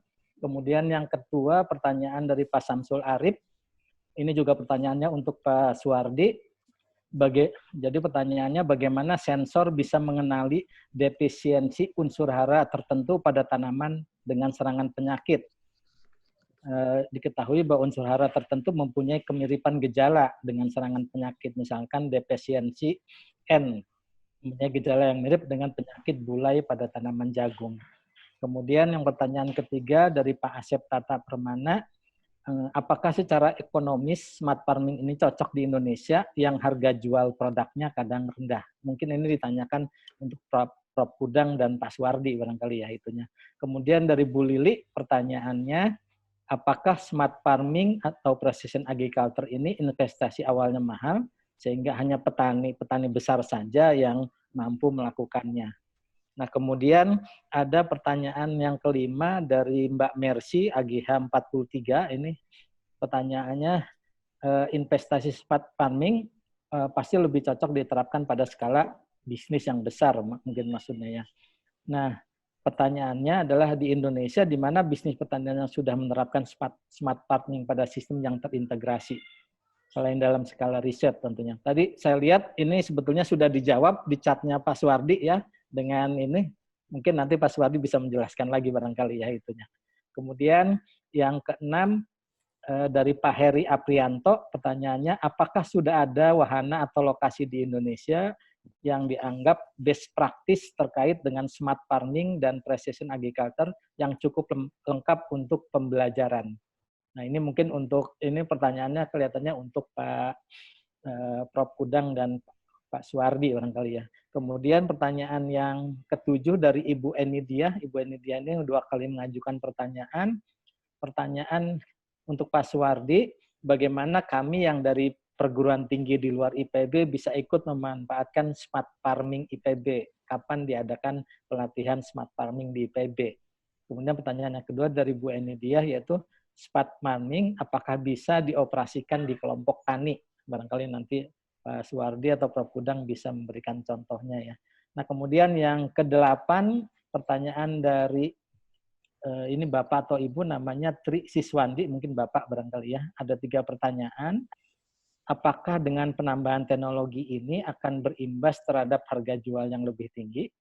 Kemudian yang kedua, bagaimana strategi penggunaan smart farming untuk masyarakat yang belum melek teknologi? Mungkin ini pertanyaan. Kemudian yang berikutnya, apakah saat ini sudah ada beberapa startup terkait smart farming seperti Habibie Garden? Nah, barangkali ke depan perlu ada penguatan dan regulasi untuk mendukung implementasi smart farming tersebut. Nah, ini Ini pertanyaannya mungkin untuk kedua atau ketiga pembicara barangkali ya. Kemudian yang ke-9 dari Ibu Sri Juli, pertanyaannya adalah smart dan precision agriculture menjadi ilmu pertanian makro yang menarik. Nah, bagaimana implementasinya di masyarakat pertanian saat ini? Apakah sudah jalan atau tidak mungkin maksudnya ya. Kemudian tentang konsolidasi lahan, bagaimana kalau lahan memiliki kemiringan yang heterogen? Bagaimana smart farming diterapkan barangkali ya pada lahan yang heterogen. Nah, kemudian yang ke-10 ada pertanyaan dari ini namanya singkatan, tadi tidak ada nama aslinya, tapi namanya SDTPC. Tapi tadi saya lihat beliau sudah izin pamit keluar, saya baca itunya di chatnya. Pertanyaan untuk Pak Kudang, bahwa di Indonesia itu lanskap pertanian di Indonesia berupa perbukitan atau pegunungan, di mana kualitas dan karakteristik lahannya sangat bervariasi. Itu untuk Pak Kudang. Kemudian untuk Pak Suwardi, pertanyaannya, kepemilihan lahan di kita sangat kecil barangkali ya, sehingga kedetilan informasi mungkin akan bias dengan berbagai cara. Bagaimana implementasi presisi agriculture untuk wilayah yang berbukit dan bergunung dengan kepemilikan lahan petani yang sempit dan variasi tanaman yang banyak di satu kawasan. Ya, ini barangkali memang tipikal di kita barangkali ya itunya. Kemudian yang ke-11, pertanyaan dari Dr. Sukartono, apakah sudah ada yang dikembangkan dalam precision agriculture yang mampu memonitor dengan cermat perbedaan simptom mikronutrien dan makronutrien seperti defisiensi Fe dengan defisiensi N dan sulfur. Nah, kemudian yang terakhir dari Ananda Rizky, pertanyaannya bagaimana strategi sosialisasi smart farming ini untuk petani konvensional? Mungkin apakah sudah dilakukan atau belum? Nah, itu saya catat ada 12 penanya, barangkali di ini mohon maaf kalau ada yang terlewat, barangkali ya. Itunya. Nah, mungkin untuk kesempatan pertama saya persilahkan Pak Dr. Suwardi untuk menjawab pertanyaan. Saya lihat tadi Pak Suwardi sudah menjawab di beberapa, sambil chatting dengan beberapa penanya ya itunya. Saya persilakan Pak Suwardi. Baik, terima kasih Pak Wawan atas pembacaan pertanyaan-pertanyaan dari peserta. Dan juga terima kasih ini para peserta yang telah memberikan respon atas apa yang telah saya paparkan di dalam webinar ini. Tadi secara cepat saja barangkali karena waktu juga yang membatasi. Jadi tadi Pak Akmal mengenai bagaimana cara mengembangkan sensor ya, mendeteksi unsur hara itu dengan kebutuhan unsur hara untuk tanaman ya yang dibudidayakan. Jadi saya sudah jawab di dalam chat. Jadi memang itu harus ada kerjasama antara orang yang ahli hara, ahli tentang defisiensi unsur hara dengan ahli sensor. Dan sensor itu tuh perlu dikembangkan dari waktu ke waktu. Saat ini barangkali sensor yang ada masih belum bisa akurat. Maka ke depan perlu memang sensor itu supaya bisa mendeteksi dengan akurat kalau kekurangan nitrogen itu nanti seperti apa informasi yang bisa diberikan sensor kepada alat yang kita pegang di kantor begitu. Nah, kalau larutannya cairan memang lebih mudah karena cairan lebih mudah memberikan respon terhadap warna-warna indikator yang bisa kita berikan di dalam sensor. Tetapi kalau unsurnya di dalam tanah, kemudian tanahnya itu kering gitu, itu juga ada kesulitan tersendiri. Oleh karena itu terus harus dikembangkan sensor-sensor untuk bisa mendeteksi keberadaan unsur hara yang ada di dalam tanah. Nah, kemudian tadi juga ada pertanyaan terkait dengan bagaimana membedakan sensor ya. Kalau sebuah tanaman itu kekurangan unsur hara dengan diserang penyakit gitu. Karena kadang-kadang itu gejalanya sama, misalnya warnanya kuning. Nah, namun tentu ada ciri khas ya antara kekurangan unsur hara dengan hama penyakit. Misalnya kalau kekurangan hara itu umumnya merata dalam hamparan, jadi misalnya kuning-kuning semua. Tetapi kalau hama penyakit umumnya spot-spot terlebih dahulu. Jadi misalnya ada serangan hama wereng misalnya gitu ya, itu ada area tertentu. Baru nanti lama-kelamaan meluas. Maka gejala itu dapat dimonitor oleh sensor ya, dan juga nanti tentu dimonitor dengan CCTV misalnya gitu ya. Oh, ini kok gejalanya meluas. Oh, berarti ini hama dan penyakit gitu ya. Tetapi kalau tiba-tiba semua merata kuning, nah itu barangkali unsur hara. Tapi kuningnya juga macam-macam. Ada kuning karena nitrogen, ada kuning karena kalium, ada kuning karena yang lain lagi. Nah ini tentu pengembangan sensor yang sensitif bisa membedakan kekurangan unsur hara yang berbeda-beda, inilah yang tentunya tugas para akademisi dari ahli-ahli sensor dan ahli nutrisi ini yang harus mengembangkan. Barangkali saat ini juga belum tersedia secara akurat gitu. Nah kemudian tadi ada pertanyaan di mana sebetulnya smart farming ini sudah ada contoh yang bagus gitu ya. Saya kira tadi misalnya di Habibie Garden ya di Bandung itu juga ada contoh yang bagus, barangkali bisa kalau mau belajar ke sana. Kalau di PB memang kecil-kecil sudah ada, tapi mungkin masih belum ideal karena terus dikembangkan. Dan saat ini kan pandemi ini ya, COVID ini ya, barangkali saya belum tahu apakah itu juga diurus dengan baik atau tidak gitu ya. Tapi nanti setelah COVID selesai, saya kira beberapa instalasi smart farming yang ada di PB bisa juga dilihat. Nah, ada juga perusahaan yang mengembangkan smart farming yang cukup bagus, misalnya di hutan tanaman industri yang ada di PT RAPP misalnya itu ya. Itu mengembangkan sensor untuk membuka menutup pintu air. Karena pintu air itu menjadi sangat penting bagaimana mengendalikan air di rawa. Kalau itu nanti terjadi banjir, pintu langsung dibuka, air keluar. Kalau kurang air langsung menutup secara otomatis karena ada sensor yang mengendalikan muka air tanah gitu. Nah, itu bisa dikontrol dari kantor. Nah, itu saya kira pentingnya pengembangan sensor-sensor untuk mengendalikan apa yang perlu kita kendalikan. Tetapi memang ini cukup mahal. Jadi kalau perusahaan besar saya kira kemahalan dari alat itu sangat membantu di dalam penyelesaian persoalan di lapang. Pak Heri Aprianto tadi wahana sudah ya, wahana saya kira sudah dijawab untuk pembelajaran. Nah, kemudian tadi Ibu Eni mengenai bagaimana perguruan tinggi di luar IPB bisa memanfaatkan smart farming. Silakan Ibu kalau nanti sudah COVID selesai bisa datang ke IPB, nanti bisa saya ajak untuk melihat wahana-wahana yang ada di IPB dan juga bisa diskusi. Lalu juga nanti mengenai pelatihan, saya kira ke depan setelah COVID ini selesai akan banyak pelatihan-pelatihan yang bisa di-share oleh banyak orang. Saya kira SP sekarang ini sudah memulai mengundang narasumber untuk sharing informasi. Ke depan saya kira pelatihan-pelatihan apa yang dibutuhkan oleh masyarakat akan bisa dilakukan secara webinar seperti ini gitu. Dan nanti saya kira mengenai smart farming ini ke depan juga akan dilakukan. Lalu terkait dengan apakah smart farming berimbas pada harga jual? Saya kira harga jual itu hubungannya dengan kualitas. Nah, juga dengan harga yang lebih bagus. Jadi bagusnya itu bukan karena smart farming, tapi karena kualitas dari produksinya. Kemudian bagaimana menerapkan di masyarakat, yaitu memang harus ada pembelajaran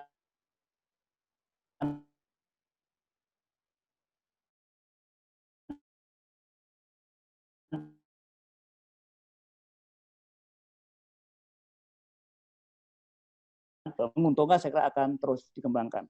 Kemudian satu lagi karena waktu juga, tadi kalau kita ingin konsolidasi lahan pertanian di masyarakat, saya kira memang itu tidak mudah memang itu. Sudah lama dikembangkan bagaimana petani itu mau bergabung dalam satu usaha pertanian. Itu yang terus saya kira secara sosial ekonomi yang harus didekati masyarakat untuk bergabung.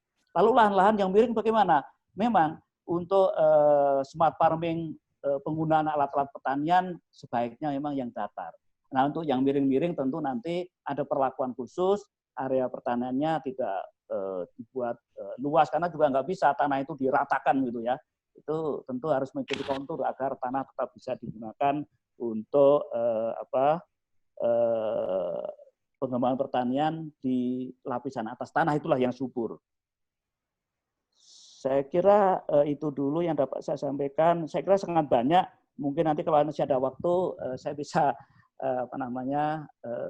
jawab ya chat-chat yang masuk. Nanti saya mungkin minta dari ke panitia gitu ya. Dan Iya, nanti Pak, silakan. panitia itu saya kira akan saya jawab lebih detail dari pertanyaan-pertanyaan seluruh pertanyaan yang masuk ke dalam webinar ini. Saya kira itu saja Pak Wan yang dapat saya sampaikan. Nanti mohon pertanyaan bisa dirangkum dan dikirimkan ke saya, dan nanti saya kembalikan ke panitia, dan panitia bisa mengirimkan kepada para penanya lewat chat itu. Saya kira itu saja. Terima kasih. Baik, terima kasih Pak Suwardi. Selanjutnya Prof. Kudang, saya persilahkan. Baik, terima kasih ya. Mungkin saya merangkum saja beberapa pertanyaan karena waktu juga yang harus diperhitungkan. Yang pertama, memulai sesuatu breakthrough dengan paradigma baru pasti akan dimulai dari suatu starting point yang tidak mudah, ya. Dan semua teknologi yang sekarang kita mudah gunakan di awalnya pasti akan juga berat. Ya, penggunaan ATM pertama kali bukan hanya beratnya, reaksi masyarakat, fingerprint di IPB aja, di masyarakat ilmiah, itu fingerprint yang sebetulnya sudah lama di luar, itu bisa membuat panik dosen juga. Dan selalu akan mengalami suatu reaksi. Tapi yang paling penting dihargai adalah bahwa secara saintifik kita menemukan suatu metode yang dimana best practice yang dilakukan sebelumnya belum bisa memanfaatkan peluang baru ini. Nah, sekarang setelah peluang baru ditemukan secara saintifik dan secara saintifik dibuktikan bahwa ini sesuatu yang bagus dan dibuktikan ini benar, maka bagaimana kita mengadjust dengan kondisi masyarakat di alam nyata, ini adalah tugas yang luar biasa. Bagi saya, kita harus memulai entry point yang bisa dulu. Ya, saya kira sama beratnya ketika petani mulai pakai mesin cuci yang otomatis menggunakan fuzzy controller, juga bagaimana itu masuk, itu tentu bukan suatu yang sederhana. Kalau kita pikir pertanyaan gimana fuzzy masuk ke petani, ya.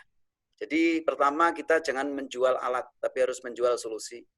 Nah, kita juga harus menjual apa yang disebut dengan paradigma, yaitu kerangka berpikir tentang sesuatu, menyelesaikan masalah, sehingga nanti mereka bukan seperti ditawarin alat, tapi ditawarin ada solusi terhadap problema yang sedang dihadapi. Nah, ini saya kira hal yang paling penting di dalam pertanian presisi, karena memang pertanian presisi dan smart itu pasti menggunakan teknologi advance, mau tidak mau. Tapi lihat ya, kalau kita lihat, dulunya yang bisa mengambil sampel membawa ke lab itu pasti petani kaya. Sekarang ada dengan satelit, sebetulnya kan bisa langganan kelompok tani. Wong satelit itu bisa hektaran. Dan satelit itu sudah ada yang high resolution. Kalau Sentinel-2, 10x10, itu sudah kalau kelapa sawit sudah satu pohon dengan jarak tanam 9 ya, kali 9 dengan 9 meter. Nah, kalau kita sekarang ada yang bird view dan sebagainya, itu ada yang setengah meter kali setengah meter. Jadi sebetulnya kalau kita mau menggunakan fasilitas satelit dan itu dibiayai secara kolektif oleh penyelenggara negara atau suatu lembaga yang ingin memajukan pertanian, petani sebetulnya diringankan daripada harus kita membawa ke lab, menguji dan sebagainya. Tentu ini akan jadi bottleneck, mengingat kondisi lahan Indonesia itu tersebar di 27.000 pulau. Sehingga salah satu solusinya adalah bagaimana bisa melakukan data acquisition real time without any constraint of place and time. Dan itu bisa murah, karena apa? Sekarang bisa ngelihatnya nggak harus beli, dia tinggal langganan ke suatu web untuk ngelihat status nutrisinya, bagaimana kita dengan status nutrisi itu rekomendasi pupuknya. Tentu dari sisi lain itu sebetulnya murah. Kenapa murah? Karena tidak perlu masing-masing kelompok tani melakukan uji coba sampel. Nah, inilah yang seharusnya digarap. Nah, tentu nanti juga ada yang disebut dengan skala. Ketika skala itu adalah tanaman tahunan dengan tanaman pendek seperti hortikultura, tentu memakai satelit terlalu mahal. Jadi mungkin kalau yang tanaman cepat seperti 3 bulan, 2 bulan, mungkin kita bisa menggunakan drone atau field sensor yang dipasang di lapangan dan itu bisa memberikan pantauan yang cepat ya. Karena satelit kan ada yang 5 hari sekali, 3 hari sekali waktu putarnya. Tapi memang satelit itu well established ya. Kalau kita pakai drone, harus nunggu kapan terbangnya, propagasi baik atau tidak, siapa yang menerbangkannya, ketinggian berapa. Nah, ini juga kita perlu pertimbangkan. Sehingga menurut saya, berita ini tetap gembira. Dan beberapa petani merespon karena apa? Lebih mudah. Mereka memantau sapi lebih mudah. Melihat sapi yang mana lebih mudah, karena sebetulnya sensor-sensor itu adalah sensor-sensor yang apabila dilaksanakan secara kolektif dalam kelompok-kelompok tani seperti Sekolah Pertanian Rakyat yang dikembangkan IPB, SPR, itu ternyata mereka bisa lebih murah karena dipanggul bersama dan bisa ada collective learning, satu menimba pengalaman yang lain, ya, untuk bisa menggunakan teknologi itu. Jadi kita sudah coba memanfaatkan teknologi di peternakan di Banyuasin, kemudian di SPR Bojonegoro, kemudian di Lampung, ya, di Lampung juga petani cabai merah, kemudian di perkebunan-kebunan. Jadi kita gini, mau pertanian tingkat menengah, tingkat petani, mana ada entry point kita masukkan dulu entry point itu. Kenapa? Karena entry point ini jalannya penetrasi teknologi. Sebagai penghasil teknologi, kita harus mencari celah-celah untuk jalan itu. Nanti ketika orang lihat, oh di sini bisa, di large scale bisa, di middle scale bisa, baru orang akan tertarik pada hal seperti itu. Nah, sekarang satu yang mengenai bagaimana di medan pegunungan. Jadi kalau kalian lihat, kita kan banyak semacam robot yang dikembangkan. Tidak usah di pegunungan, di tanah biasa saja, alat buatan Jepang untuk memangkas pakan ternak, nggak bekerja di Lampung itu. Saya waktu itu sebagai bagian dari pengujian alat itu, nggak kerja. Orang Jepangnya bilang, nggak mungkin kita sudah desain alat itu kerja baik. Saya bilang, traktornya hampir terbalik di lapangan itu. Terus akhirnya mereka nggak terima, mereka lihat, ternyata medannya berbatu. Sehingga mereka tidak mengatakan, oh, we not design that equipment for that kind of field, katanya. Nah, jadi nggak usah nunggu gunung. Apa artinya? Konsep presisi, melihat jenis lahan, terus kemudian alat apa yang akan dipakai, itu termasuk konsep pertanian presisi, yang sekarang hampir tidak ada. What machines we have, we use it. Bukan, which machine is the best for a certain topography or contour, or seperti field. Di situ mulainya. Sehingga kalau kita bicara di gunung, itu sama aja kita bicara tentang pertanian di bawah yang menggunakan greenhouse, robotnya bukan di bawah, tapi robotnya digantung. Jadi medannya mau nggak datar, robotnya jalannya digantung begitu, seperti korden itu, dia nyemprot, dia monitor, dia memupuk dari atas semua. Nah, kalau kita mau di gunung, yang teknologi 4.0 sekarang itu, transportation teknologi berupa pesawat-pesawat kecil yang ada di gunung nyemprot, itu bisa digunakan. Kalau itu pakai traktor, nggak mungkin dong ke gunung. Tapi apa kita mau menghabiskan suatu pertanian yang lahir memang di perbukitan, seperti di Bali, kemudian di perkebunan teh. Nah, itu harus diatasi juga, tapi pemilihan alatnya jangan berpikir heterogen seperti homogen seperti tanah datar. Jadi kita harus menggunakan teknologi seperti drone, disitulah drone perlu digunakan. Karena kita tidak mau diganggu oleh permukaan. Kita bebas dari permukaan. Gimana? Terbang kalau nggak mau terganggu dengan permukaan. Nah, disinilah cara-cara berpikir paradigma baru di dalam pertanian presisi paradigm, karena kita tidak boleh mengasumsikan semua lahan dengan pendekatan yang sama. Nah, ini tentu proses yang dikatakan Pak Suwardi tadi, bahwa sosiali kepada masyarakat, kita tidak boleh hanya memilih satu pintu. Mana pintu yang terbuka untuk kita mengaplikasikannya, kita pakai. Nanti masyarakat akan lihat dari situ. Nah, ini yang saya bisa lakukan. Nah, masalah kecil dan besarnya pertanian, sekali lagi, teknologi is not alone. This must be guarded by policy, enforcement from the government, so that everything can be regulated. Without regulation, any technology you penetrate will be fail. Harus ada sistemisasi. Jadi itu yang harus kita kembangkan di sini. Jadilah orkestra daripada teknologi, kebijakan, rule, game, dan sebagainya. Terima kasih.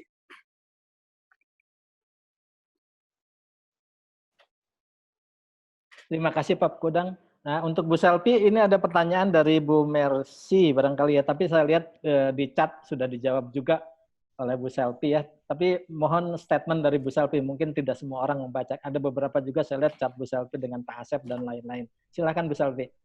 Oke, baik, terima kasih Pak Wawan. Memang materi security ini seperti materi yang awang-awang ya Pak ya, artinya membangun smart farming-nya saja mungkin kita masih terbata-bata gitu ya, bagaimana berpikir ke arah mengamankannya gitu. Ibaratnya rumahnya belum beres gitu ya, sudah memikirkan CCTV dan seterusnya.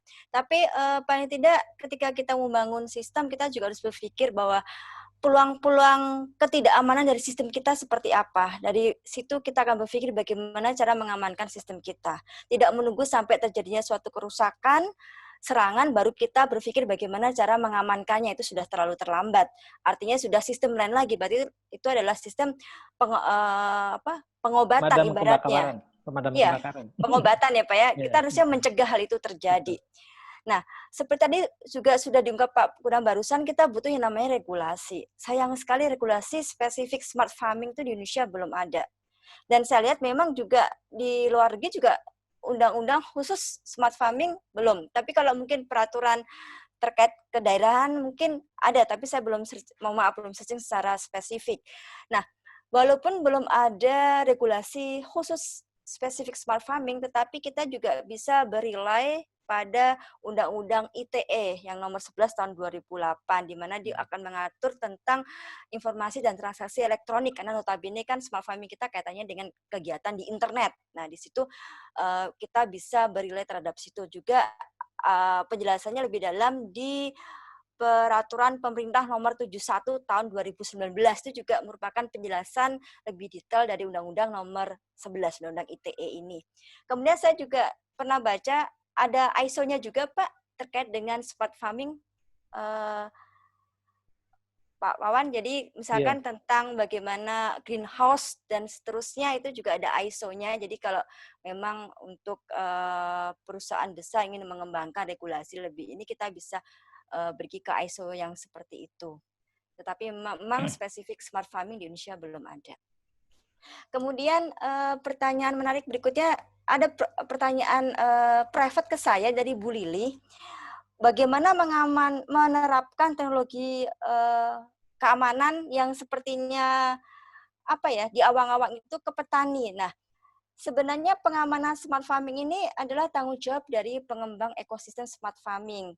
Dan yang jadi challenge-nya adalah membuat teknologi yang sifatnya adalah keep it simple and stupid gitu. Jadi artinya tidak butuh effort banyak bagi para pelaku penggunanya, tetapi itu sudah mulai mencakup dari kegiatan pengamanan. Misalkan kita kan tidak tahu bahwa ternyata percakapan di WhatsApp itu sekarang sudah dienkripsi. Kita kan tidak melakukan sesuatu, tapi itu sudah include di dalam software-nya, aplikasinya.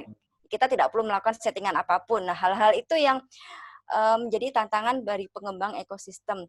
Termasuk juga adalah edukasi, yang ini memang tanggung jawab dari pengembang itu adalah memberikan edukasi kepada end user-nya untuk melakukan pengamanan standar bagi perangkat-perangkat yang sedang digunakan, entah itu handphone, entah itu paling tidak ada pengamanan fisik, misalkan bagaimana mengamankan peralatannya di tempat yang terkunci, rapi, dan seterusnya. Hal-hal sederhana itu juga akan membantu mengamankan ekosistem smart farming pada akhirnya secara keseluruhan. Nah, terakhir adalah percakapan saya dengan Pak Asep Tata Permana tentang kaitannya bisa Bu ya adanya terkena virus. Bisa, pasti bisa, karena kaitannya dengan perangkat-perangkat elektronik, dan kalau perangkat elektronik itu menggunakan software, maka bisa kena virus, karena kan virus ini adalah software. Nah, sekarang apakah bisa digunakan antivirus yang biasa dijual di pasaran? Relatif, artinya perangkat apa dulu yang mau kita amankan? Kalau perangkatnya adalah handphone, berarti kita pakai antivirus khusus mobile. Kalau itu perangkatnya ada server atau laptop, itu berarti menggunakan antivirus untuk itu. Yang menjadi tantangannya tadi yang sudah saya ungkapkan adalah untuk perangkat-perangkat yang misalkan controller. Itu kan misalkan adalah Arduino Uno, itu kan kemampuan komputasi yang rendah. Nah, ini yang membutuhkan perhatian khusus membuat antivirus kecil untuk perangkat seperti itu. Sekarang ada.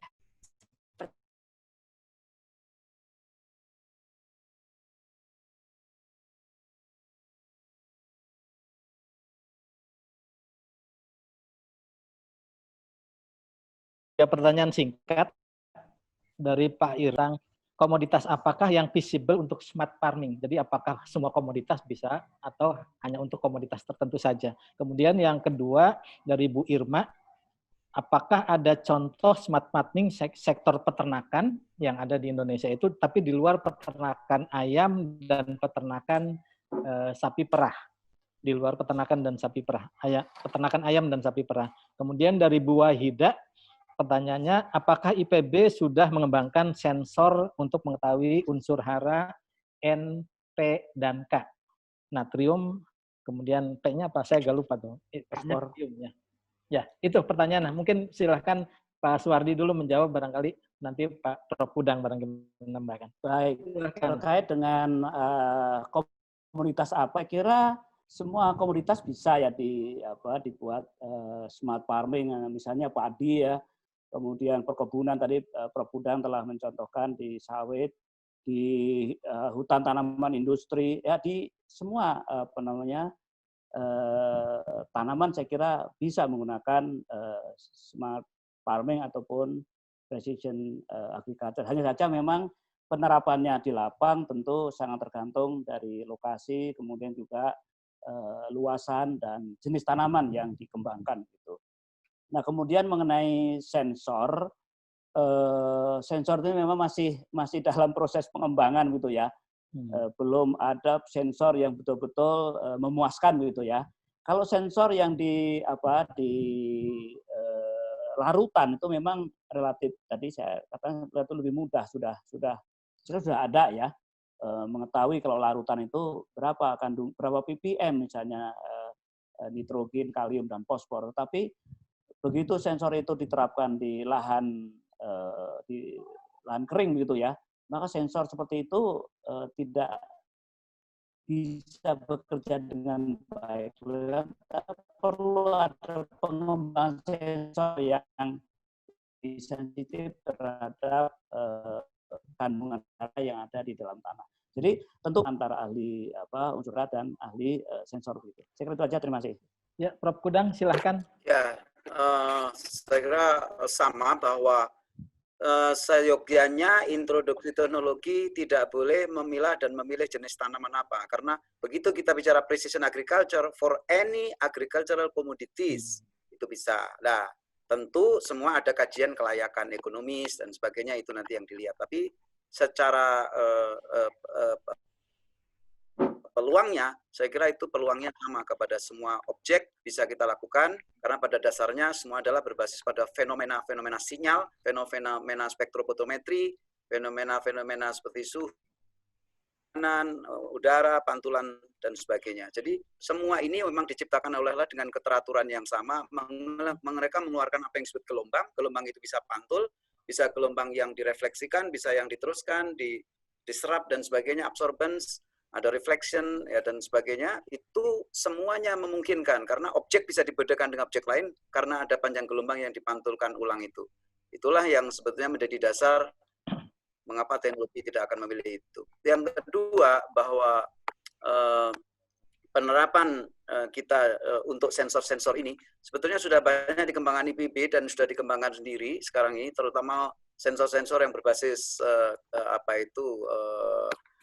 silikon, sensor-sensor berbasis BST, lapisan tipis BST, dan menggunakan prisma, itu sudah dikembangkan, dan kita alhamdulillah dengan fisika sudah melakukan penelitian untuk mahasiswa 3, dosen SV juga yang baru selesai, untuk bagaimana melihat kandungan air, minyak, dan lemak bebas yang ada di kelapa sawit dengan sensor yang bisa mendeteksi itu dengan menggunakan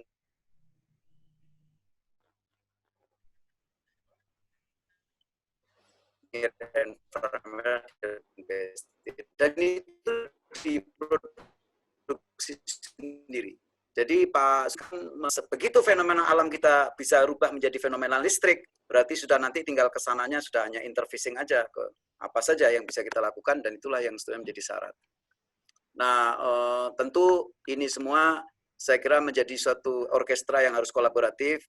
Jadi saya langsung menyinggung saja pendidikan terbuka belajar merdeka ini sebetulnya alangkah baiknya setiap dosen tidak terbelenggu pada lab, tidak terbelenggu pada departemen, tidak terbelenggu pada fakultas institusi, tapi harus membuka diri dengan pihak lain supaya penelitian kita ini mempunyai makna yang saling mengisi.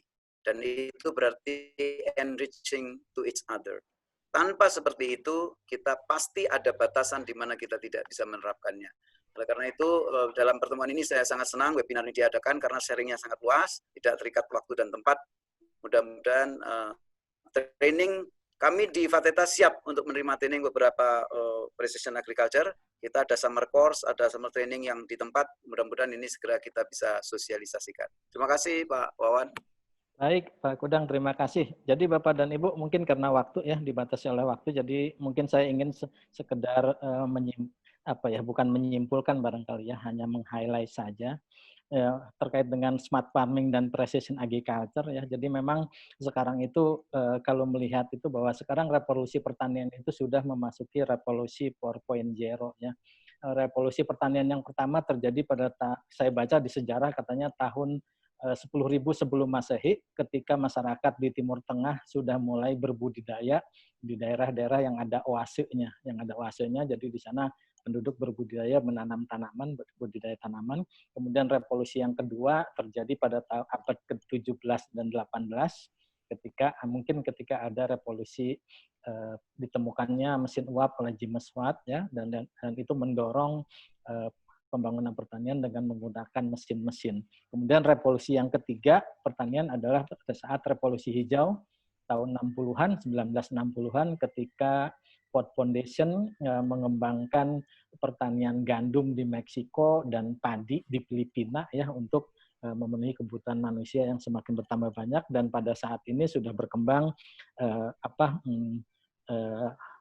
revolusi pertanian yang keempat yang menggunakan 4.0 yang menggambarkan hubungan. Nah, cuma barangkali tadi Pak Suwardi menggambarkan bahwa ada dipilah antara smart farming dan precision agriculture ya. Smart farming itu adalah badannya, jadi mesinnya, mungkin hardware-nya, sementara precision agriculture adalah jiwanya ya, isinya.